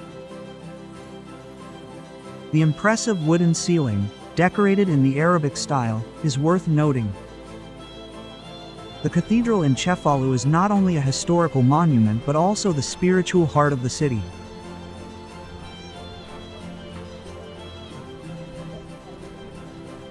With the mighty La Rocca hill in the background, the cathedral is the symbol of Cefalù.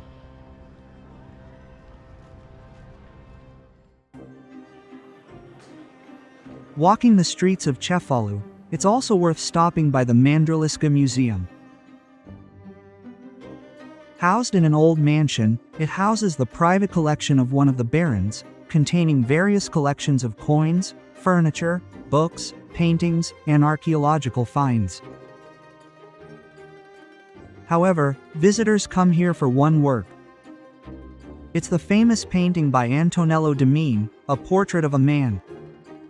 It's an image of an unknown sailor, painted in the 10th century. For centuries, the appearance of this face has been analyzed. A strange, ironic, yet bitter smile, perhaps sadness. As enigmatic as the face of Mona Lisa. Hence the speculation that this painting inspired Leonardo da Vinci. The visible facial features are the result of the painting's destruction. The daughter of the painting's former owner supposedly couldn't stand the smile and cut it with an embroidery needle. We'll leave you to wonder if it's a smile or sadness.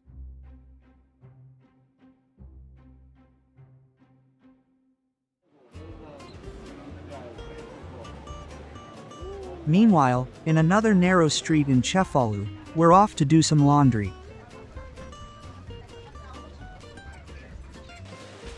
Alas, the laundry is no longer operational, but it really was possible back then. The medieval public laundry is located at the mouth of the Cefalino River, which rises 1,000 meters from the mountains and flows underground, even beneath the town's buildings.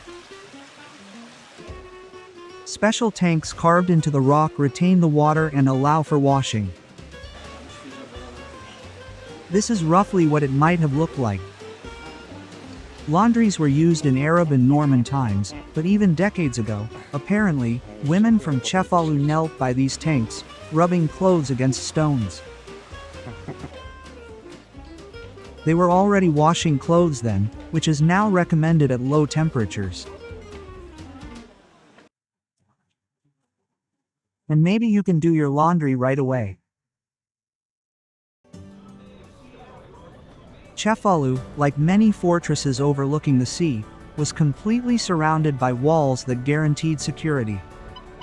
There was only one entrance on each side of the defensive walls, 4 in total. Only one gate survives to this day, the Porta Pescara. The gate retains its late medieval structure, with a Gothic arch surmounted by the coat of arms of the kings of Sicily. Passing through the Porta Pescara, also known as the Fisherman's Gate, we emerge onto a small beach. This is the Spiaggia del Porto Vico, or Old Port Beach. It's intimate. The beach isn't large, but it's truly unique, though its unique appearance is best admired not from the beach itself, but from a distance. For this purpose, we head to a completely modern engineering structure, which serves as a breakwater and also as a pedestrian pier in Cefalù. Looking towards the tenement houses, we discover one of Cefalù's picture-perfect images. The old tenement houses seem to be submerged in the sea. In the background, the enormous La Rocca rock looms over them.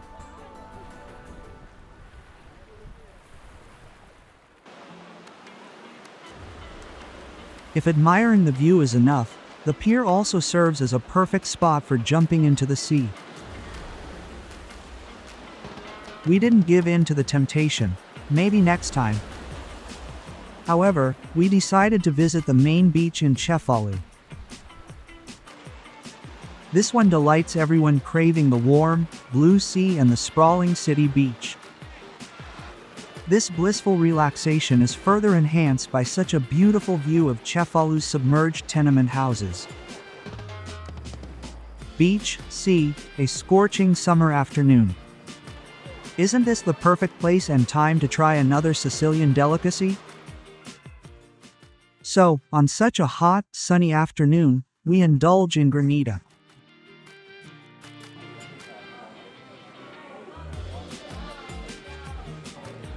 Yes, these are the perfect conditions to cool off with granita. It's a traditional Sicilian frozen dessert. Made with fruit juices, most often lemon or orange, or coffee.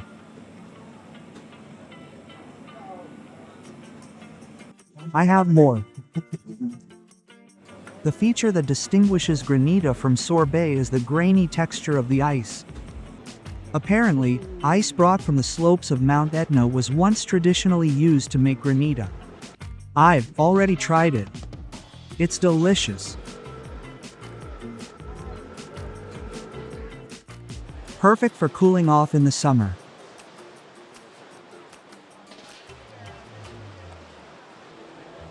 The granita slowly melts in your mouth. It's a taste of summer, moments of relaxation, a taste of Sicily. Our stay in Cefalù ends on a delicious note. We gaze at the waves crashing on the shore, where the history of ancient sailors intertwines with the dreams of those who arrive today. Cefalù, a city that isn't just a point on the map, but an experience. Cefalù is a city that never fades. It's a warmth that lingers in our hearts for a long time. For us, it's time for more excitement. Time to visit more unique places in Sicily. Erice and Trapani. On our journey through Sicily, we head to the northwestern tip of the island. We traverse picturesque landscapes, vast fields, olive groves, citrus orchards, and grapevines. Sometimes it's wide, comfortable highways, sometimes it's winding, narrow streets, heated by the Sicilian sun, winding between small villages. In the distance, we can already see a mighty hill towering over the region. The town perched atop this mountain is the destination for the first part of our journey. Erice is where we're heading. To get straight to this medieval town, we choose a completely modern means of transport. We leave the car in the parking lot and take the funicular up the mountain. You can choose the traditional route by car or bus, but if you've already taken the funicular, don't waste it. Besides, there are only a few minutes to admire the first views.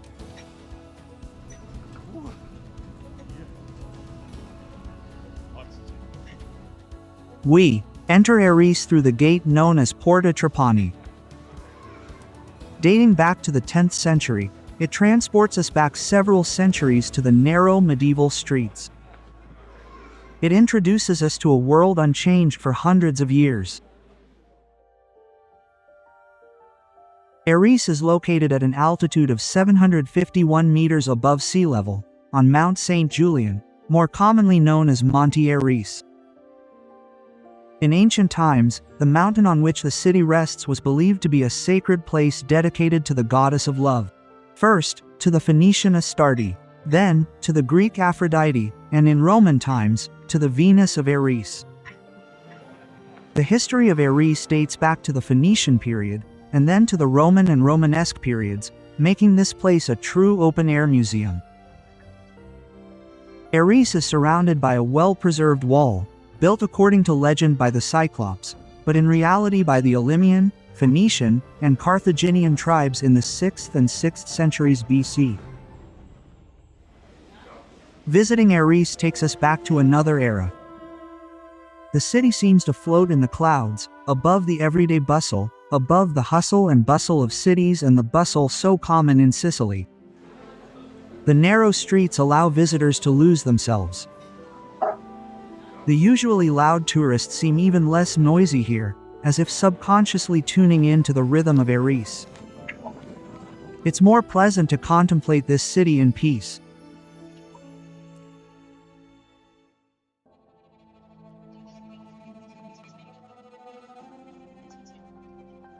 We head calmly to Erice's main church, the Cathedral of Our Lady of the Assumption. It was built in the early 14th century by King Frederick II of Aragon. It was built on the site of an earlier temple, probably from Roman times. The exterior is late Gothic and more reminiscent of a fortress. It once served as a refuge during attacks. The cathedral's interior is also rather austere. The main decorations are marble sculptures, frescoes, and a magnificent vault.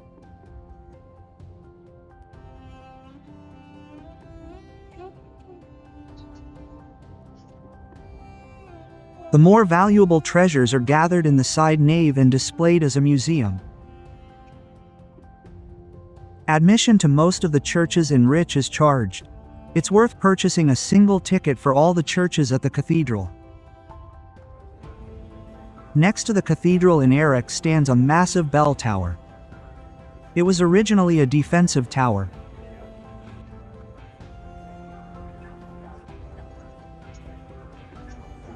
Is it worth climbing? Let's find out. We climb 108 steps to a height of almost 30 meters.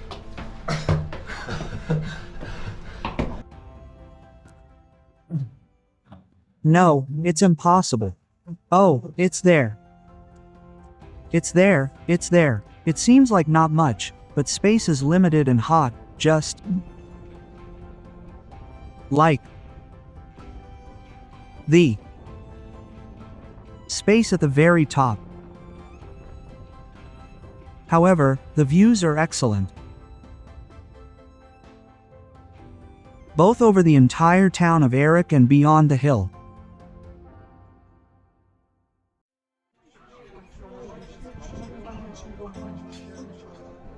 We continue through a labyrinth of picturesque streets, where every turn reveals a new story. Stone walls adorned with delicate ornamentation.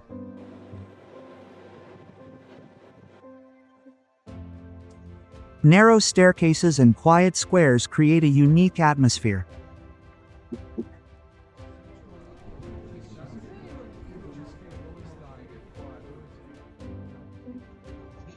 One of the most impressive and picturesque buildings in Erice is the Norman Castle of Venus, or Castello di Venere. Dating back to the 10th century, it sits on the edge of an entire mountain. It practically feels like it's on a cliff.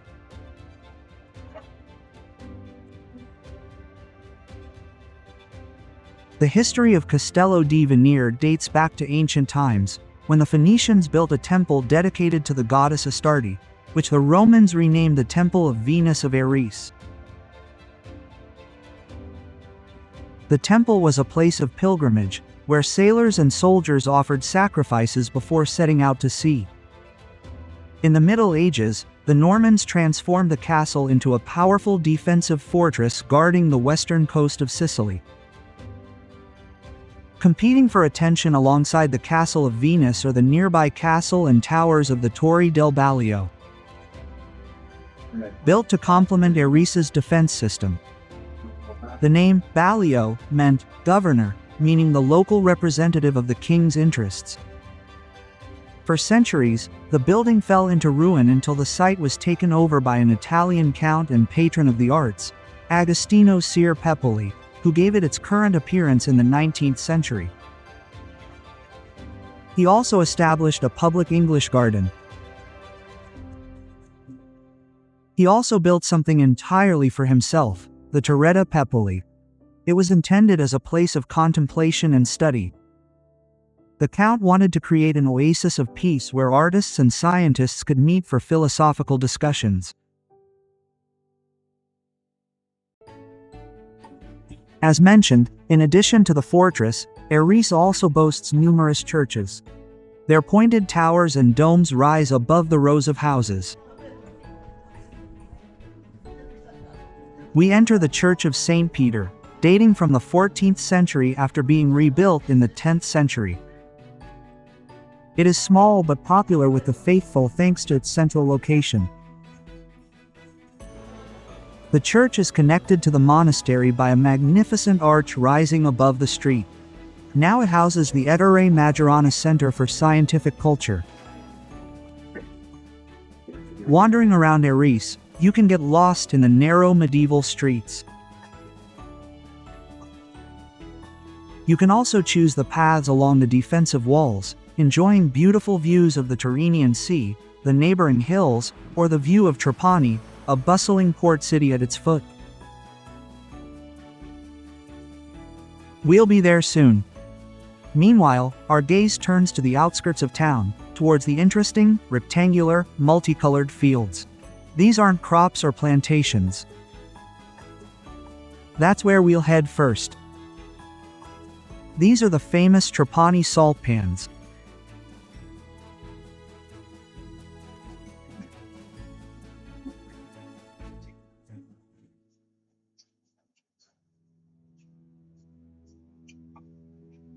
The road leads us through green valleys and picturesque villages until we reach the famous salt pans.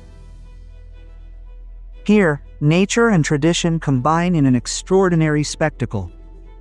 The Italian words sun and salt, soul and sail sound very similar. Here, in the Trapani salt pans, their connection is clearly visible. Windmills and white mounds of salt. Would we expect such a sight in Sicily? The Trapani salt pans have been an integral part of the Tyrrhenian coast since the 10th century. However, it is known that salt was produced here as early as the 6th century BC. Salt is still produced here and is, among other things, an ingredient in the region's famous beer, Birra Messina. The light pink hues are the result of algae, which multiply with increasing salinity and water temperature. The colorful fields, along with the windmills, create a beautiful spectacle here.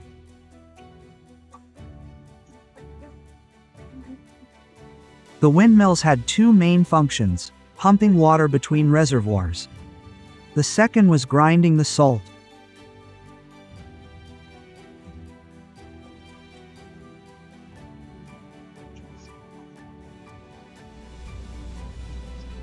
The rustle of the salt is occasionally interrupted by a passing ship, as you can also take a cruise here. The picturesque Trapani salt pans are marked by the visible Mount St. Juliana and the town of Erice, where we visited earlier.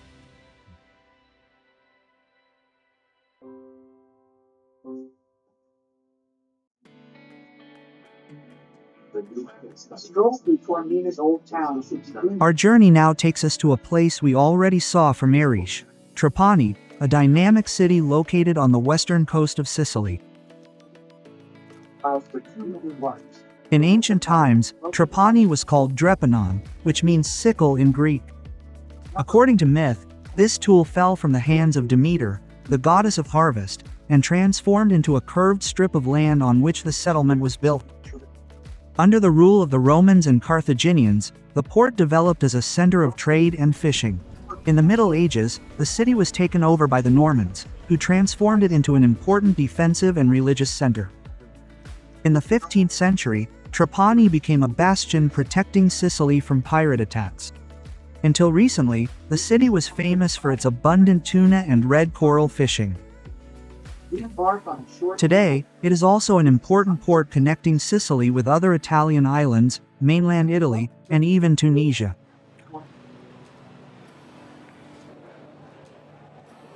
The city currently has a population of approximately 55,000.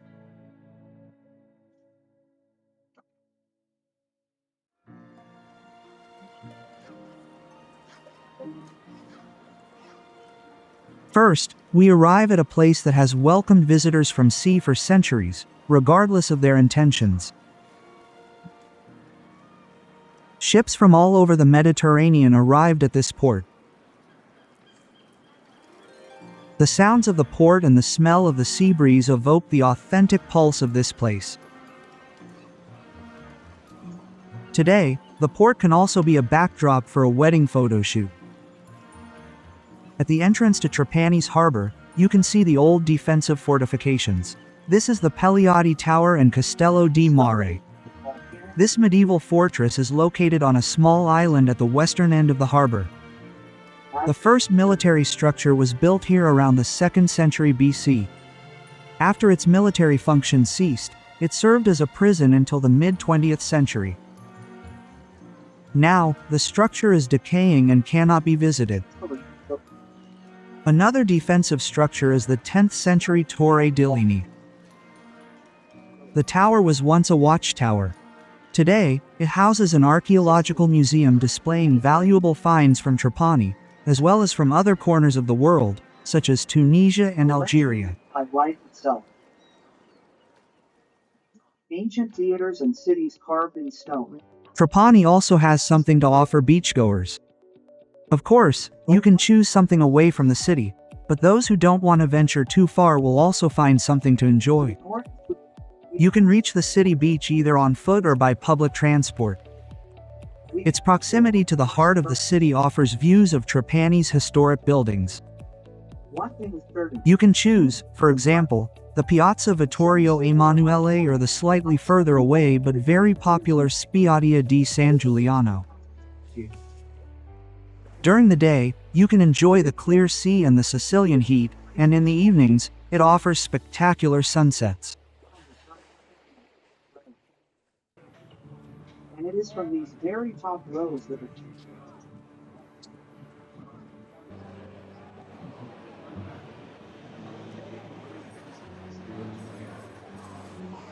The axis of the old town is Corso Vittorio Emanuele Street. Trapani's greatest monuments are located on and around it. We visit the Cathedral of San Lorenzo, an impressive structure that is one of the city's most important symbols. The building was built in the Sicilian Baroque style, which is particularly evident in the richly decorated facade. The cathedral's interior is captivating with its spaciousness and elegance. Tall columns and vaults emphasize the monumentality of the church. It houses many valuable sculptures and frescoes from various periods, including works by Sicilian Baroque masters. Remaining in the old town, we also visit the Saturn Fountain in Trapani. Built in the 14th century, it was one of the city's first fountains. The statue of Saturn was added in the 10th century. Legend has it that Saturn was the founder of Trapani. The fountain symbolizes the city's water supply, which was brought here by an aqueduct from the hill on which Erice is situated. Trapani's old town still holds many gems, historic buildings, and unique sites. It's worth spending a day or two here to explore. However, if, like us, you focus on the unique town of Richa, located nearby, you won't have much time left. It's best to dedicate a full day to exploring both towns. Taormina. The famous Taormina. To conclude our visit, we plan to sample a typical Sicilian delicacy. We stopped at the oldest pizzeria in Trapani, Pizzeria Calvino. Sicilian pizza differs from typical Italian pizza, and even more so from Naples. The pizza is known as suicchione, a thick, fluffy crust. Farmers used to take this type of pizza with them to work. We're at the oldest pizzeria in town. It'll take us a while to choose, because over the years they've managed to accumulate quite a few flavors.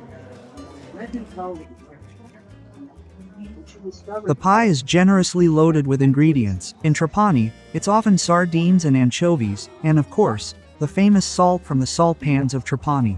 Sicilian pizza is cut into squares. The pie can also be rectangular. Those who enjoy the fluffy dough will be delighted. The taste and aroma of this Sicilian pie are the perfect ending to another part of our trip.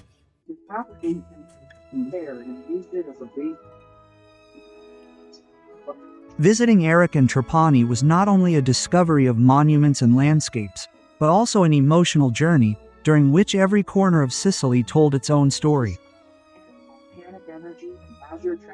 Erice, with its views, streets, and tranquility, captivated us with the spirit of the Middle Ages and the mystery of the past.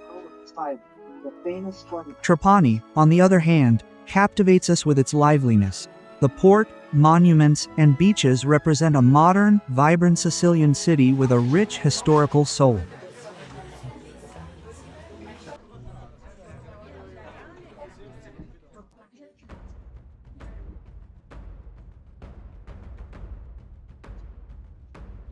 Is there anything else that could surprise us?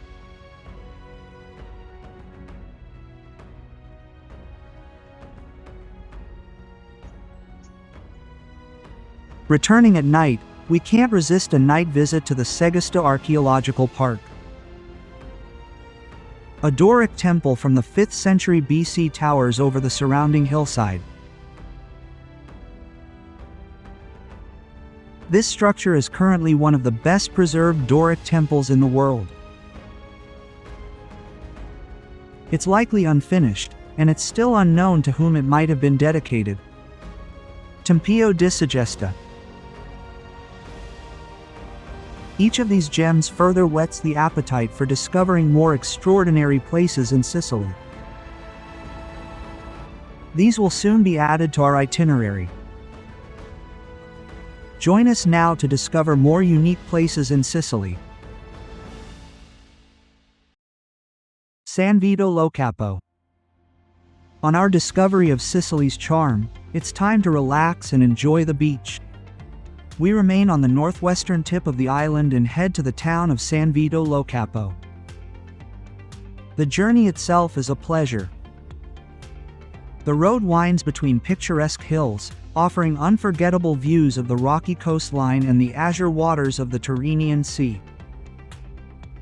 From Palermo or Trapani, San Vito Capo can be reached by car or bus. Every kilometer of the route only intensifies the excitement, knowing that at the end awaits one of the most beautiful corners of Sicily. Some say it's the most beautiful beach on the island and one of the most beautiful in all of Italy. We'll find out soon if this is true. San Vito Lo Capo is a small fishing town whose history dates back to Arab times. The town developed around the fortress of St. Vitus Church. In the 10th century, it was expanded into a sanctuary to accommodate pilgrims coming to the temple. The sanctuary was built in honor of its patron saint. Capucin Vito is the Cape of St. Vitus, on which the town is situated. The buildings consist of small 1- or 2-story cube houses typical of fishing villages. Despite this, the architecture is coherent, and everything creates a cohesive whole. There is no old town here, nor are there many monuments to visit. There are no medieval or Baroque buildings, so common in Sicilian cities. The focus here is simply on relaxation, rest, and a break from the daily grind. Despite the considerable interest from tourists from around the world, San Vito Lo Capo retains a cozy atmosphere. Here, time slows down, and life revolves around the sea, flavors, and carefree relaxation.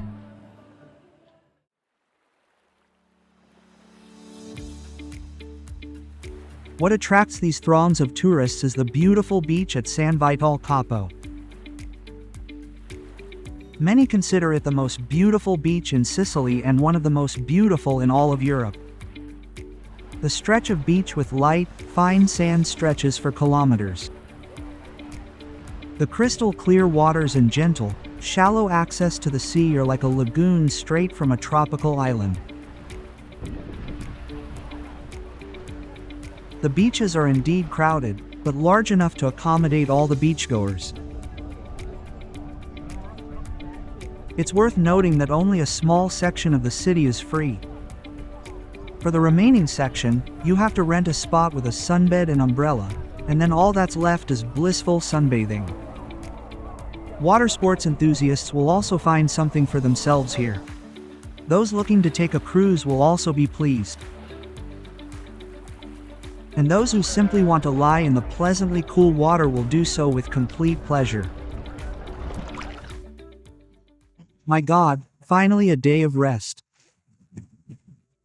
What a treat! Admiring the beautiful beach at San Vito Lo Capo, it's impossible not to notice something unique, something enormous, and a significant feature of the place's landscape. Towering over this blissful sunbathing is the monumental Monte Monaco. Its rugged silhouette contrasts beautifully with the blue sea. Anyone who feels the urge to conquer and gets tired of sunbathing can conquer this peak. Imposing Monte Monaco rises to a height of over 500 meters, and several trails lead to its summit. A hike to the top is an opportunity to experience Sicily's wildlife. The route requires some effort, but everyone is rewarded with a beautiful view of the Tyrrhenco Sea.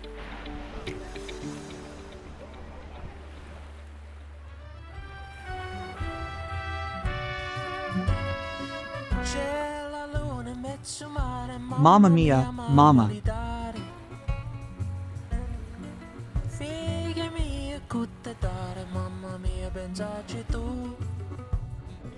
A stay in San Vito Lo Capo can also be quite delicious.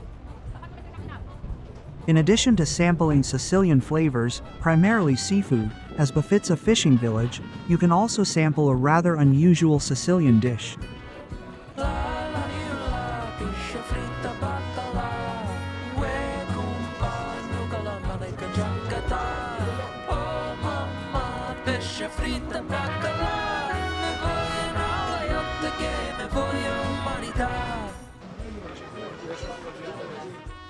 Couscous was the year 1998, when, at the end of summer, a small town hosted an event dedicated to couscous, a dish popular in the Maghreb region but completely unknown in the rest of Italy. A celebration of the dish was created, intended to unite different nations, histories, traditions, cultures, and religions. Thus, Couscous Fest was born. A Mediterranean food and wine festival that has made San Vito Capo the world capital of couscous, hospitality, and multiculturalism. Thousands of tourists from abroad, as well as Italians themselves, gather here at the end of September to sample couscous-based dishes, sample a wide range of wines, and simply enjoy themselves. Besides visitors, dozens of artists, including the biggest stars of Italian music, gather to perform on a huge stage set up in a couscous.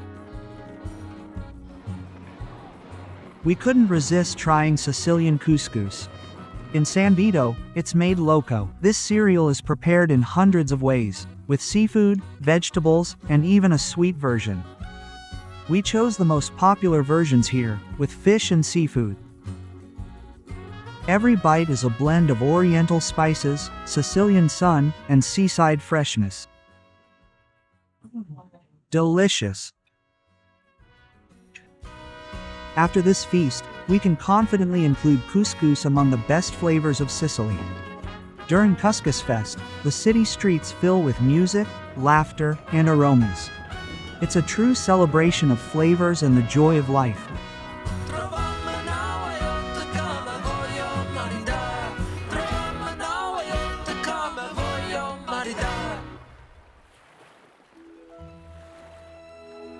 This is what is celebrated in San Vito Capo, a town that lingers in the heart for a long time. Maybe it's the sound of the waves, maybe the warm sand underfoot, maybe the unique climate that makes everyone feel good. San Vito Capo is more than just a place. It's a state of mind, relaxation, carefreeness, a relaxed lifestyle. Whoever comes here once will want to return. For us, it's time to discover more unique places in Sicily. Check out the rest of our exciting journey. Villa Romana del Casale, the Valley of the Temples, the Staircase of the Turks. On our Sicilian journey, we now move to the south of the island. But before reaching its most interesting sites, we traverse the interior. Sicily is not just seaside towns, fabulous beaches, and Baroque monuments. It's also the island's austere, majestic interior, where time slows down and nature reigns supreme. It's here, amidst hills, valleys, stone villages, and abandoned ancient homes, that you can feel the true spirit of Sicily. The rustle of the wind is interrupted by the bells of grazing sheep. The Sicilian interior is a place for those seeking authenticity and tranquility.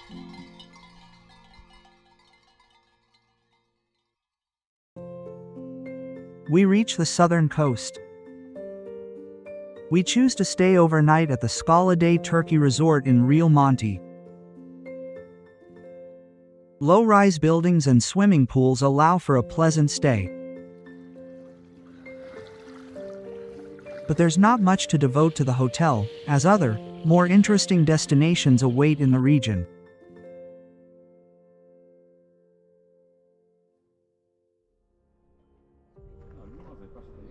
We move to the area around Piazza Armarina. Here, nestled among the picturesque hills, lies the Roman Villa Romana del Casale. The place we find ourselves transports us straight to the glory days of the Roman Empire. This luxurious estate, consisting of 60 rooms, was built between the 2nd and 3rd centuries. It was the summer residence of a wealthy landowner. For 700 years, the villa was buried under earth that had fallen from the local Montemongoni slope. Thanks to this, its most valuable treasures survived: magnificent Roman mosaics. They cover an area of approximately 3,500 square meters. The technique involved creating drawings using tiles approximately 1 centimeter in size. The artists who laid these floors most likely came from Tunisia. One of the most striking mosaics is located in the room of the residence's owner's daughters. The tiles depict girls spending time exercising. The figures wear gymnastic costumes that resemble our modern bikinis. This Sicilian location might contradict the popular belief that two-piece swimsuits for women were invented by the French. This is another famous site of the Villa Romana del Casale, a grand wild animal hunt in an African landscape. The mosaic is located in a 60-meter-long courtyard. Roman aristocrats hunted wild animals, which were transported to Rome for the games. The villa's owner's bedroom was tiled with a mosaic featuring an erotic scene. The interior courtyard is covered with mosaics depicting the heads of various animals. The images served as decoration, but also served as a guide. On the left was a passage for the owner and important guests. On the right, for visitors of lower rank. A Roman villa couldn't be complete without baths. The local thermal baths were equipped with an underfloor heating system. The air and water in the thermal baths were heated using special furnaces. A walk through the Villa Romana del Casale is almost a journey back in time, allowing you to experience the everyday life of the Roman elite. After visiting, tourists are impressed by the flooring. Worth seeing, definitely. A piece of a proper Roman villa. We recommend it. Instead of tiles, we recommend mosaic. Take down those panels. Mosaics are trendy now. The Villa Romana del Casale is proof of the advancement and sophistication of ancient Roman culture. Ancient times continue to enchant and inspire generations to come. Now we set out to discover traces of an even earlier civilization. On the southern coast of Sicily, near the city of Agrigento, lies one of the world's most impressive archaeological sites, the Valley of the Temples. The monumental ruins of ancient temples tell the story of the former glory of the Greek colony of Acragas. This site is considered one of the best preserved Doric temple complexes outside Greece. We begin our tour of this site with the Temple of Latin Juno. This Doric-style temple dates back to the 5th century BC. 6 columns are placed on the shorter sides, and 13 on the longer ones. The temple's interior was divided into 3 sections: a central space, a vestibule, and a rear chamber. Remains of a monumental altar can also be found here. This is now the Temple of Concordia, also known as the Temple of Concordia. The most impressive and best preserved Greek temple in the entire complex, built in the 5th century BC, it is one of the finest examples of Doric architecture.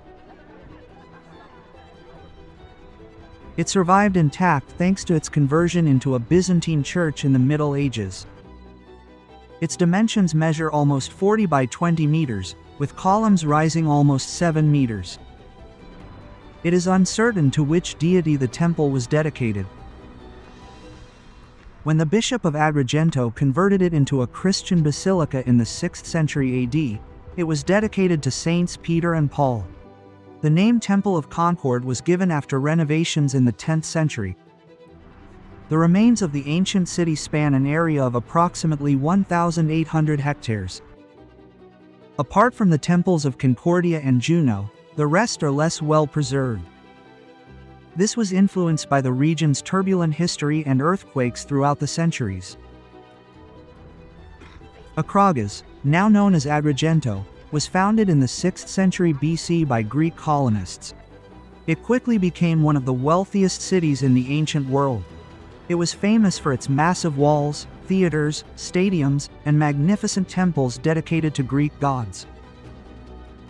Although the city was repeatedly attacked, the ruins of its ancient temples have survived the centuries, becoming priceless testaments to ancient architecture.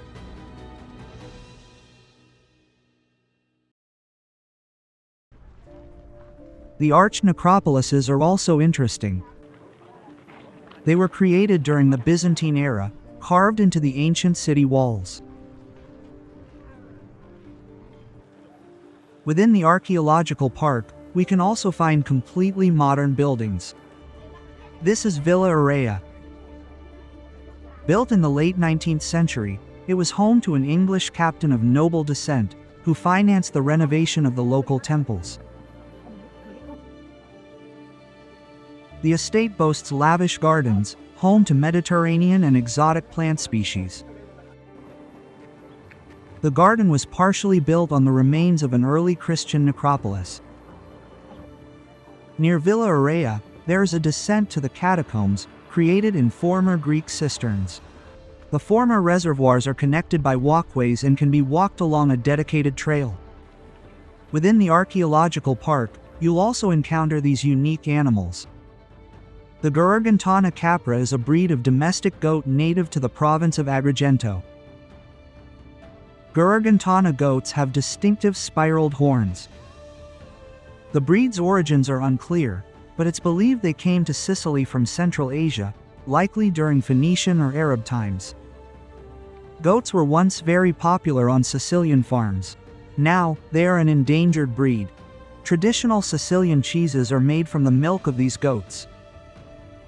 The Valley of the Temples is a place full of ancient stories. Here, amidst the stone ruins, life unfolded for ancient civilizations. Prayers, festivals, wars, and everyday matters. Walking among the stone structures, you can feel the spirit of a great empire that left behind some of the most beautiful monuments in the world.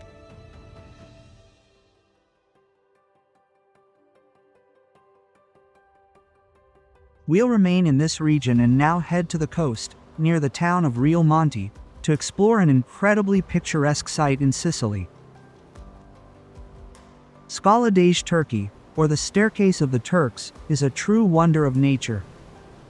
For centuries, it has captivated travelers, artists, and photographers.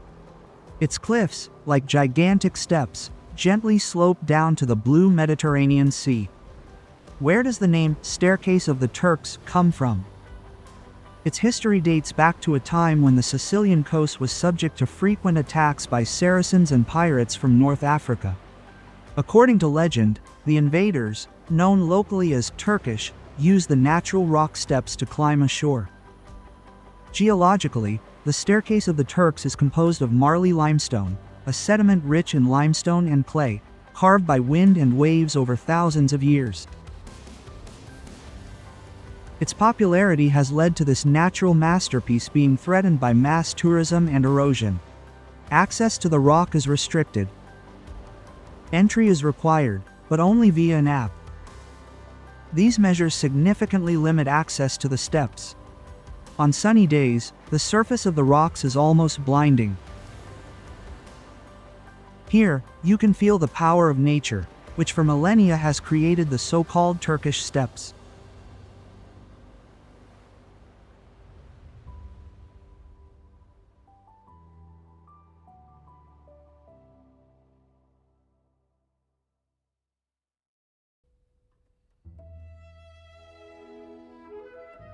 This spectacular place is the perfect end to our journey through Sicily. We covered hundreds of kilometers.